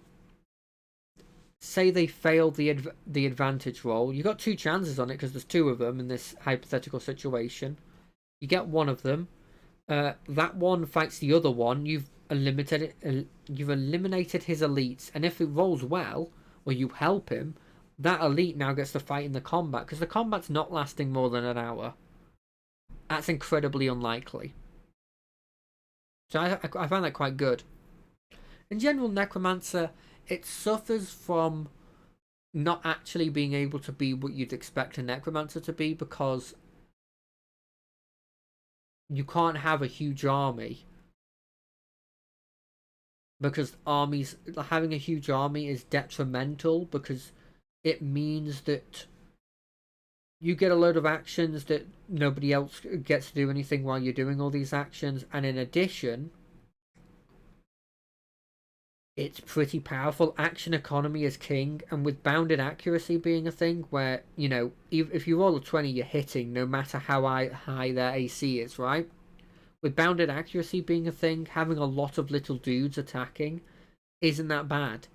Because statistically, one of them will roll a 20 and they'll get some damage on, so you're always doing a bit of damage. I put this pretty high. I think I put it in the category that I feel like I've put Conjuration. Well, I feel like I put Divination, I put Enchantment, I put Illusion, I put Graviturgy, I put Evocation, which is just under Abjuration and Bladesinger, but higher than Blood Magic and not nearly as high as the Chrono one, which I think is the best at this moment in my opinion. Order of Scribes. Wizardly Quill. As a bonus action, you can magically create a tiny quill in your free hand. The magical quill has the following properties. The quill doesn't require ink. When you write with it, it produces ink on any colour of your choice on the writing surface. The time you spend to copy a spell into your spellbook equals 2 minutes per spell level if you use the quill for the transcription, which is just lowering the time limit on this stuff. Notably doesn't lower the gold to put in there, which is different to the savant abilities, so it's not just better than the savant abilities. You can erase anything you write with the quill if you wave the feather over the text as a bonus action, provided the text is within 5 feet of you. So it's just this nice little quill that is effectively the savant ability, but with a load of extra flavour that really affects the scribe idea, which I quite like. Awakened Spellbook. Using specifically prepared inks and ancient incantations passed down by your wizardly order, you've awakened an arcane sentience within your spellbook. While you're holding the book, it grants you the following benefits. You can use the book as a spellcasting focus, that's fine. When you cast a wizard spell with a spell slot, you can temporarily replace its damage with a type that appears in another spell in your spellbook, which magically alters the spell formula for this casting only. The latter spell must be the same level as the spell slot you expend. You can change the damage type, which is pretty useful. Ice Fireball, for example, is a thing. When you cast a wizard spell as a ritual, you can use the spell's normal casting time rather than adding 10 minutes to it. Once you use this benefit, you can't do so until you finish a long rest. That's really useful. Because wizard spells can take a stupidly long amount of time if you're ritualing them. I'm thinking Detect Magic in my head. So that's quite useful. If necessary, you can replace the book over the course of a short rest by using your Wizarding Quill to write arcane sigils in a blank book of a magic spell book to which you're attuned. At the end of the rest, your spellbook's consciousness is summoned into the new book, which the conscious transforms into your spellbook, along with all its spells. If the previous book still exists somewhere, all the spells vanish. I like this because it not only adds you this like damage type changing thing, which will come up, it'll be useful. It's not going to be incredibly impactful, but it's not going to be that bad for you, honestly. It just means that you can use your favourite spell whenever you want, even if they have resistances to it. The ritual thing, I mean, it'll be useful as well. There's occasional times where, like, this could be, like, say for example you want to cast Detect Magic, but you're in the middle of combat. You can use this now, and you could just say it was a ritual, but I used this feature, so it's effectively not a ritual. It's quite useful. And the idea that it's awakened and possibly has sentience, you can use that a lot narratively. That can be used to have some real fun. Manifest Mind, 6th level. You conjure forth the mind of your awakened spellbook. As a bonus action, while the book is on your person, you can cause the mind to manifest as a tiny spectral object, hovering in an unoccupied space of your choice within 60 feet of you. The spectral mind is intangible and doesn't occupy its space, and it sheds dim light in a 10-foot radius. It looks like a ghastly tone, a cascade of texts, or a scholar from the past. Your choice. While manifested, the spectral mind can hear and see, and it has a dark vision of 60 feet. The mind can telepathically share with you what it sees and hears. Whenever you cast a wizard spell on your turn, you can cast it as if you were in the spectral mind's space instead of your own, using its senses. You can do so a number of times per day equal to your proficiency bonus, and you regain all expended uses when you finish a long rest. As a bonus action, you can cause the spectral mind to hover up to 30 feet to an unoccupied space that you or it can see. It passes through creatures but not objects. The spectral mind stops manifesting if it's ever more than 300 feet from you. If someone casts a spell magic on it, if the spell book is destroyed, if you die, or if you dismiss it as a bonus action.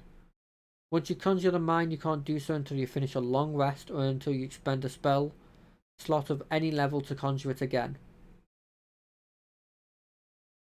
What I find interesting about this is there's a lot of words here to say you put something in 60 feet, you can move it as a bonus action, and you can cast spells from it. It's effectively a familiar that you can't kill,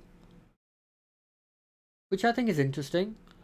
I don't think it's that impactful just cause, again, you can have that familiar. And some familiars happen to have invisibility or flying. So having a more powerful familiar doesn't feel particularly incredible to me, if I'm being honest. I don't rate that too highly. 10th level ability, Master Scrivener, I think that is. Whenever you finish a long rest, you can create one magic scroll by touching your wizarding quill to a blank piece of parchment or paper, and causing one spell from your spellbook to be copied onto the scroll. The scroll must be within 5 feet of you when you make the spell. Sure. The chosen spell must be of 1st or 2nd level and must have a casting time of 1 action. Once in the scroll, the spell power is enhanced, counting as 1 level higher than normal. You cast the spell from the scroll by reading it as an action. The spell is unintelligible to anyone else, and the spell vanishes from the scroll when you cast it, or you finish your next long rest. I don't like this ability because it feels like a worse version of what the time one got. Because I don't like the fact that you make a scroll but no one else can use it.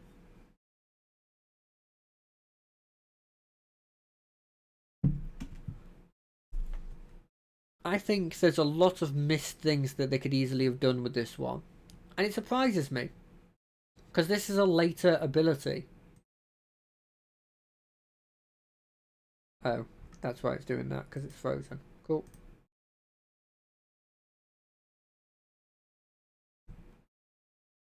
Anyway, as I was saying, it's a later ability, so it's like so it's a later subclass, so you'd expect them to have learned a bit more, and they have in general. If you look at the Tasha abilities, Tasha subclasses in general, they are not just more powerful because you expect that because they're trying to sell more books, but they're more like varied and there's more variety in them, and they feel generally better, like they've solved problems with previous ones. I don't rate this at all that highly, even though it happens to be a Tasha one. I'm pretty low on this actually. One with the word. Your connection to the spellbook has become so profound that your soul has become entwined with it. While the book is on your person, your advantage on arcane checks. And moreover, if you take damage while your spellbook's mind is manifest, you can prevent all the damage that damage to you by using your reaction to dismiss the mind using its magic to save yourself. Then roll 3d6. The spell temporarily loses spells of your choice that have a combined spell level equal to that roll or higher. Yep, when you finish 1d6 long rest, you are incapable of until you finish 1d6 long rest, you are incapable of casting the lost spells, even if you find them on a scroll or in another spell book. Once you do the required rest, you get them back. And you can only use this reaction once per long rest. I think this is a horrendous ability as well. We've seen abilities that have completely removed your ability to use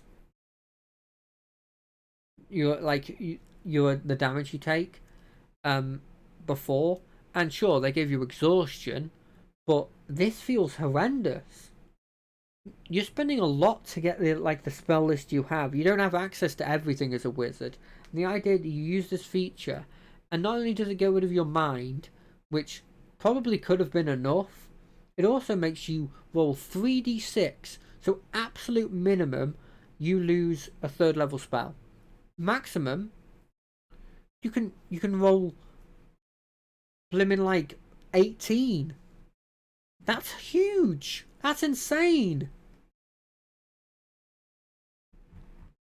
In general, for Scribe, this ability's fine. It's narrative. It's cool. It's a way of doing Savant where it's slightly different. The spellbook's fine. The idea of changing damage is useful, but it doesn't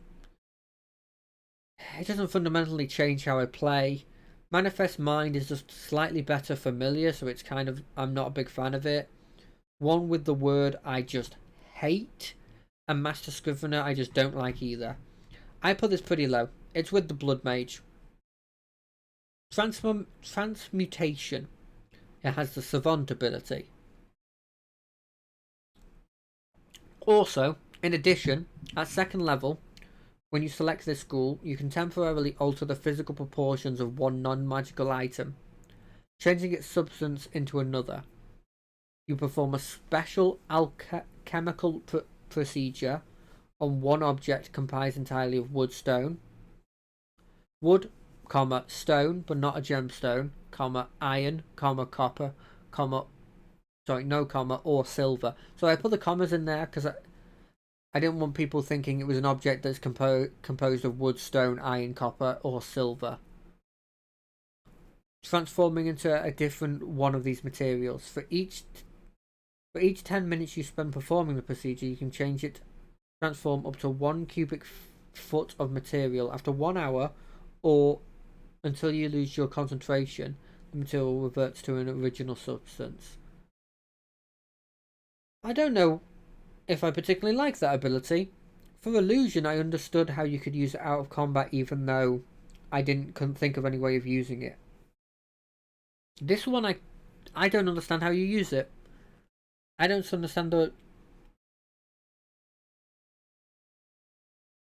You could sell a merchant a large cube of silver, and then it changed to stone after you've sold it, I guess. But in general, I don't think this ability is that good at all. The Savant one's fine though, as always. Transmuter's Stone. Starting at 6th level, you can spend 8 hours creating a Transmuter's Stone that stores transmutation magic. You can benefit from the stone yourself or give it to another creature. A creature gains a benefit of your choice as long as the stone is in the creature's possession. When you create the stone, choose the benefit from the following options: 60 feet dark vision, borderline useless. An increase to speed of 10 feet while the creature is unencumbered. That's useful. Proficiency in Constitution saving throws, not that useful. Resistance to one of these damage types: acid, cold, fire, lightning, or thunder. That might be useful. Each time you cast a transmutation spell of 1st level or higher, you can change the effect on the stone if the stone is on your person. If you create a new stone, the previous stone ceases to function. This is very similar to that eye thing the divination could do, except I think in general there's 3 abilities here that are useful instead of only there only 2, so it's slightly better than that one. The abilities aren't incredibly impactful though. 10-foot speed isn't bad.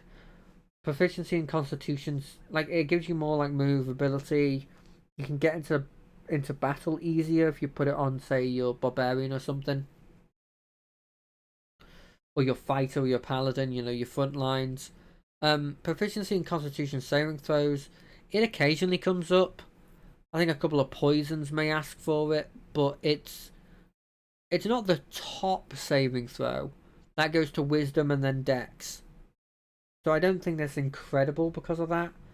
The resistances, you have to know that you're going into a fight where you're going to need the resistance to a specific damage type, which is very rare, and you have to then spend 8 hours. So you have to know hugely in advance.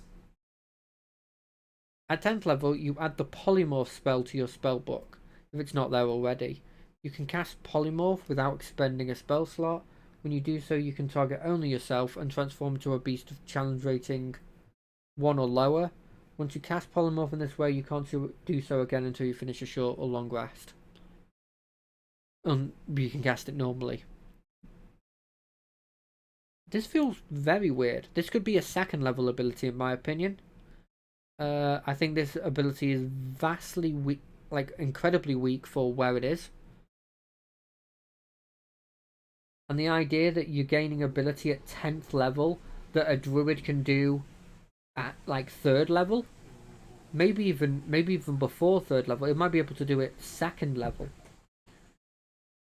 is kind of, in my opinion, quite stupid.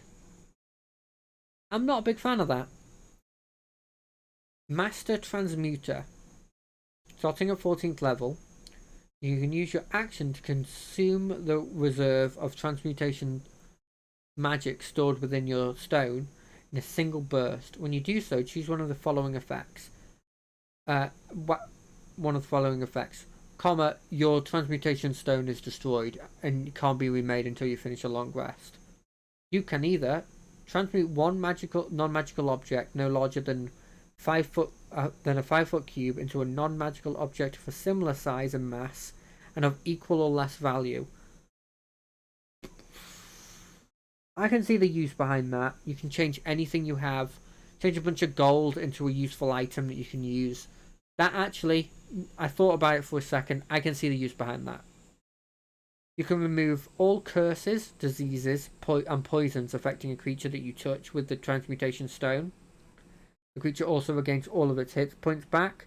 I can see that being useful in a situation where there's this deadly curse affecting somebody. In addition, I can see this being very useful in a fight where your barbarian has just fallen down and you desperately need a front line. You go over to him, you press this on them. You get rid of all the potential debuffs they have on them, and you knock them back all the way up to however high their health is.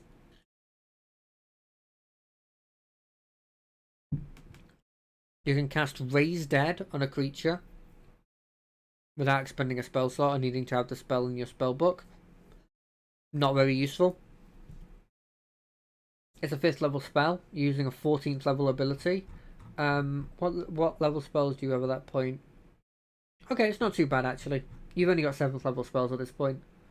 So I don't mind that. I think actually there's a chance that you're probably using Panacea or Panacea the most, but I could see this one also being pretty useful. You touch a willing creature and the target's apparent age is reduced by 3d10 years to a minimum of 13 years. It doesn't extend the creature's lifespan. I don't think you'll ever use this. I think it'll be one of those things where after, say you do a campaign, you get to the end, you beat the big bad, and then you set something a bit in the future with the new characters. When you meet this person, who's like maybe just a human, they'll just look like they're 20, even though they should be like 80. That's the only situation I see where this actually comes up. You can maybe use it in a non-combat situation where there's this old like veteran general that's always fought on the front line, but he's now too weak to do that anymore. And then you do this on them, and it's like you're now up to a level where you can actually fight again.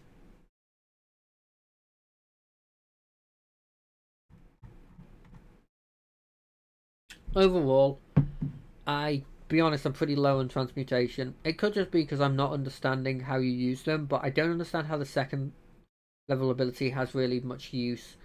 The stone is okay. It's neutral. It's okay. It's not bad. It's not good. Shape Changer again feels incredibly bad, and Master Transmuter has two abilities you'll very rarely, if ever, use, and two abilities that are pretty decent. Overall, pretty low. Look, instinctively, I want to put it next to Blood Magic and Scribes, so I'm gonna do that. War. Huh. Good God, y'all. It's the final subclass of this little, I guess you could call it a series that I was doing to start off my streaming / YouTube not career, hobby. Jesus, I almost said career, and it's not going to be a career, and I don't expect it to be a career. I'm partly saying that to get my point across, but also partly to tell myself, don't get expectations, right? Arcane Deflection. At second level, you learn to weave your magic to fortify yourself against harm. When you are hit by an attack or fail a saving throw, you can use your reaction to gain a +2 bonus to your AC against the attack, or a +4 bonus to that saving throw. When you use this feature, you can't cast spells other than cantrips until the end of your next turn. That's interesting. I quite like that, because it's not you can only use a number of times equal to your proficiency bonus, and it's not like just you use your reaction. It's kind of like a reaction Shield of Faith, but you can only cast cantrips after it. But it doesn't use a spell slot, so I like that. I quite like that.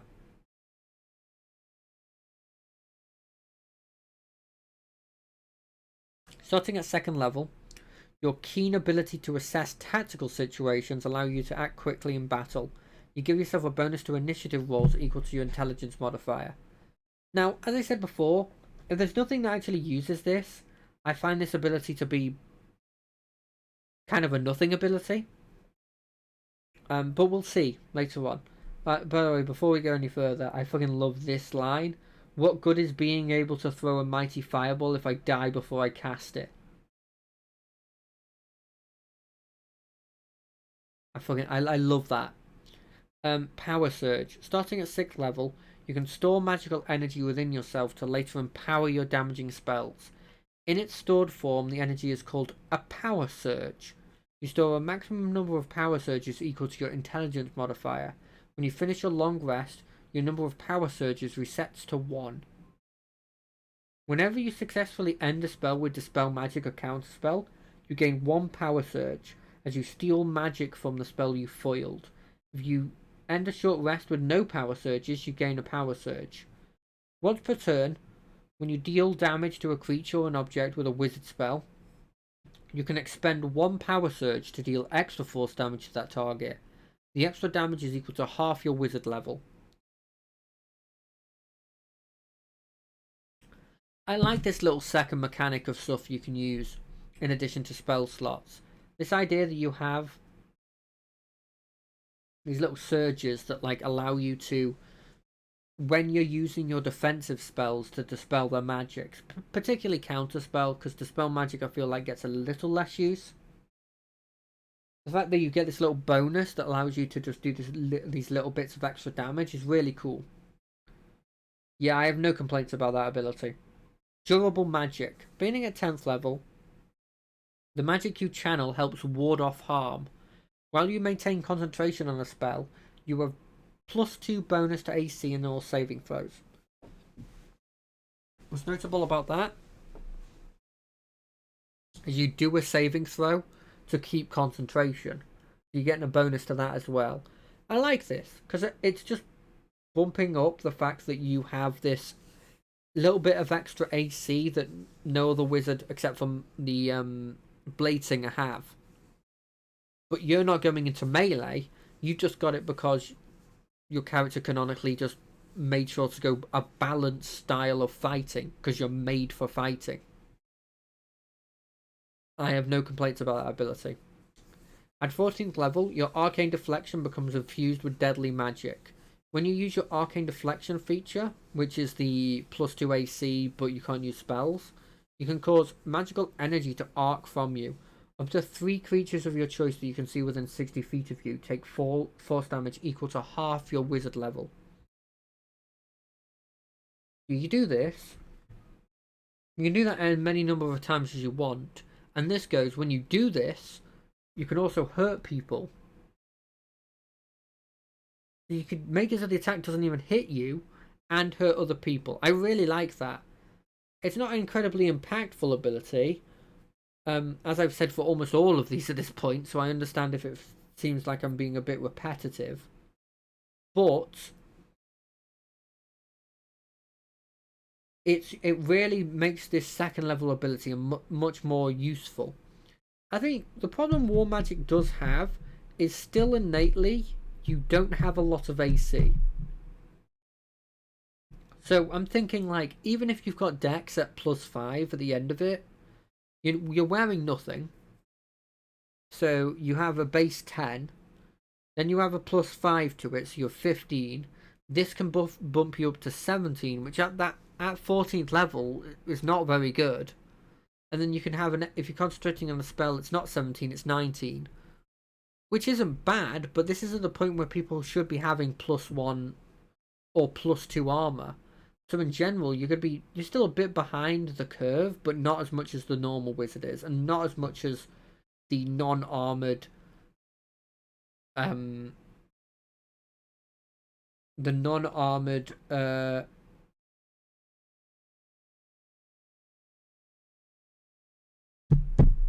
non-armored spellcasters like most of the sorcerers are. Sorry, I had a bit of a brain fart there. I think it's really cool. I think it makes it a really cool style of play where you're focusing on countering abilities and then using the power surges you get to do damaging spells, or putting up shields that block the attacks and then potentially send it back at the enemy. It's really, really cool. In my head, I can really picture the fight with that mage sort of like, oh, attacks are coming in, I block it with a shield, and lightning comes out of it and shoots these other people. Hit that person with a cantrip. That dude's casting magic, I counter it. The surge of that power I use to cast a fireball on this group of enemies. You can properly see it.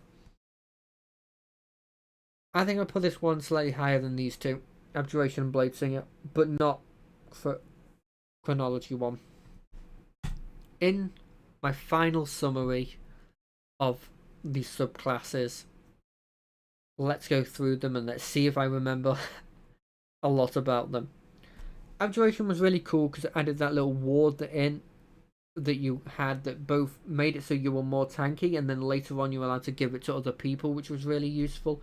Bladesinger was interesting because it did actually change how you fought, because it emphasizes going into fights more and allows you to attack and then offhand green flame blade, so you use a lot more of these melee spell attacks that I don't think get as much use, just because generally they're not very good when you start getting extra attacks for your half-casters.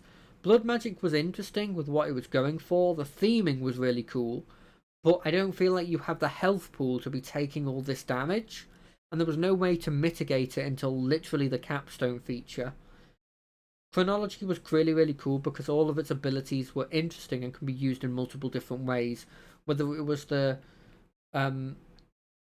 specifically using it on an ally or an enemy, of allowing them to like re-roll stuff, putting stuff in stasis, stuff like that was very, very useful. Conjuration, other than the second level ability, which I felt was a bit useless, it reminded me a bit actually of the Transmutation ability. All the other abilities were really, really cool, whether they were teleports or allowing you to keep concentration on conjuration spells, or even just buffing the conjuration spells. like the summons by a lot, which was really really cool. I liked Conjuration, but I'm a bit biased. Divination had a lot of, in my opinion, a bit of nothing abilities except for Portent, which I think, especially early on, has a significant impact. I was a bit disappointed in the capstone feature though, that just gave you one extra. I think it could have done a lot better. Enchantment. Enchantment was interesting because it started off with that like charm that you had to stay close to them to use, which I thought was a very very limiting and I didn't particularly like. But if I remember correctly, later on it gained a couple of cool abilities that I quite liked. Instinctual Charm wasn't bad. Alter Memories was interesting, and Split in Enchantment was pretty interesting as well. I think because it was a bit more out of combat, I can't think of all these different opportunities you can use it, but I'm sure they're there. Very similar to what I believe the illusion is like. Evocation was very short, it was very simple, but it did what you wanted. It allowed you to use AoEs even if your friends were there, and it buffed those AoEs and your cantrips and stuff. So you were pure damage, which is what you expect from Evocation. Graviturgy actually had a bit of a weird thing going, in my opinion. The adjust density thing was interesting, and I quite liked the fact it was a bit unique. The Gravity Well had a decent amount of tactical advantage. The Violent Attraction gave a bit more damage, and the occasional potential use of actually the fall damage ability was interesting. I thought Event Horizon was a bit disappointing though, which doesn't say much because I think a lot of these 14th level abilities were a bit disappointing. So generally it's not bad. Illusion is pretty simple in my review. It has a load of abilities that get rid of restrictions on illusion, but because I'm not very creative when it comes to ideas to use illusion magic in interesting ways, I can't think of how I would use them, but I know for a fact that people who work creative in that way would get a lot of use out of this, so I think it's a good class. Necromancy, I think, falls into the problem of the Druid of the Shepherd, in the sense that it's a school of wizardry that focuses around summoning as at least half of it, right? It's not all of it, it's half of it. And summoning is too powerful if it allows you to summon loads of stuff, but that's what you, at least in my head, is what you think of when you think of a necromancer, right? And so it doesn't feel like what you'd want the subclass to be, and I find a bit of its abilities disappointing. The Grim Harvest I don't think is that useful. The Undead Thrall thing, the difference between one skeleton and two skeletons later on is almost nothing. The 10th level ability is a nothing ability, and the Control Undead is the only one that I think has a decent amount of use. It's one of the few capstone features that I think has a decent impact. And so for that, it's not the worst. Scribes, I was a bit disappointed with. I think the Quill is an interesting way of doing Savant without doing the Savant ability. The Awaken spellbook giving you changes to your spell damage and giving you access to a free ritual without it being ritual length isn't bad, and I don't mind these as a start for a subclass. But I felt all the other abilities after it, the Manifest Mind, the Master Scrivener, the one with the word, were a bit disappointing. The Manifest Mind is a 6th level ability that felt like a slightly stronger Find Familiar, which I thought was fine already. Master Scrivener just felt like so selfish. Like, it felt like it would be so much better if you got rid of the restriction of it only being you. And the fact it's only 1st or 2nd level spells as well is a bit disappointing. And the one with word felt like it had such a huge punishment for using its ability, with its ability not being that good. Transmutation.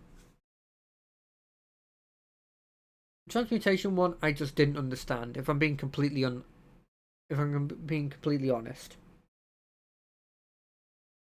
This minor alchemy ability, I don't understand how you use it. The stone has about 2 things that are useful, and that's it. well, no, 3 things, but like they're not that useful. I don't mind the ability. It's kind of neutral. The shape changer just gives you what a druid gets at like level 2. Like, I don't understand why you give you that. And then the Master Transmuter, its big ability, has Panacea, which is very, very good and useful, and then Restore Life, which is okay. In general, it's all the abilities are either neutral or bad, in my opinion, with 2 of them being borderline. I consider them bad abilities. I put them borderline like no, a bit like stupid abilities, in my opinion.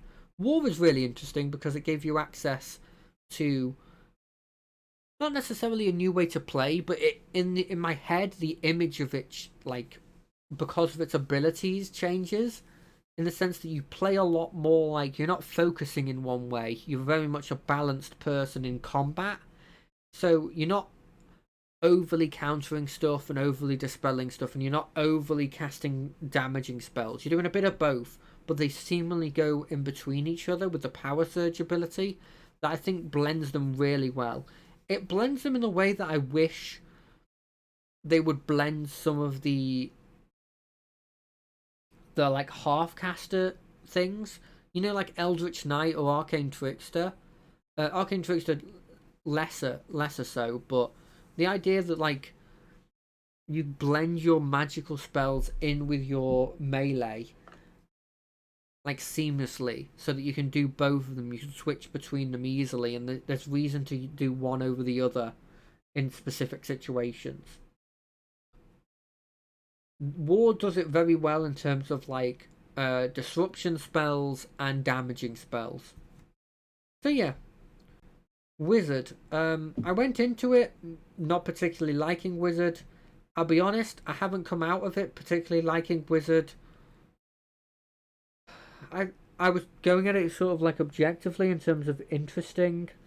I think in general, I probably will never play a Wizard because I don't particularly like them. That's it, really. It's just a gut feeling. There's nothing really to it. But yeah, it's finally done. It seems insane to me that I've gone through all of these and it being weekly for most of it. So I went through like, I think I only had 1 week where I did 2 of them. It's insane to me. This was like the start into my hobby, and it's so surprising that it's now done. You know, starting next week, or well, it might be earlier than next week because I've got a lot of time. I will be potentially I'll be playing Rogue Trader. Um, I hope you stay for that. Whoever does come in, whoever does watches this. I've been JD Moss. I hope you've liked this series.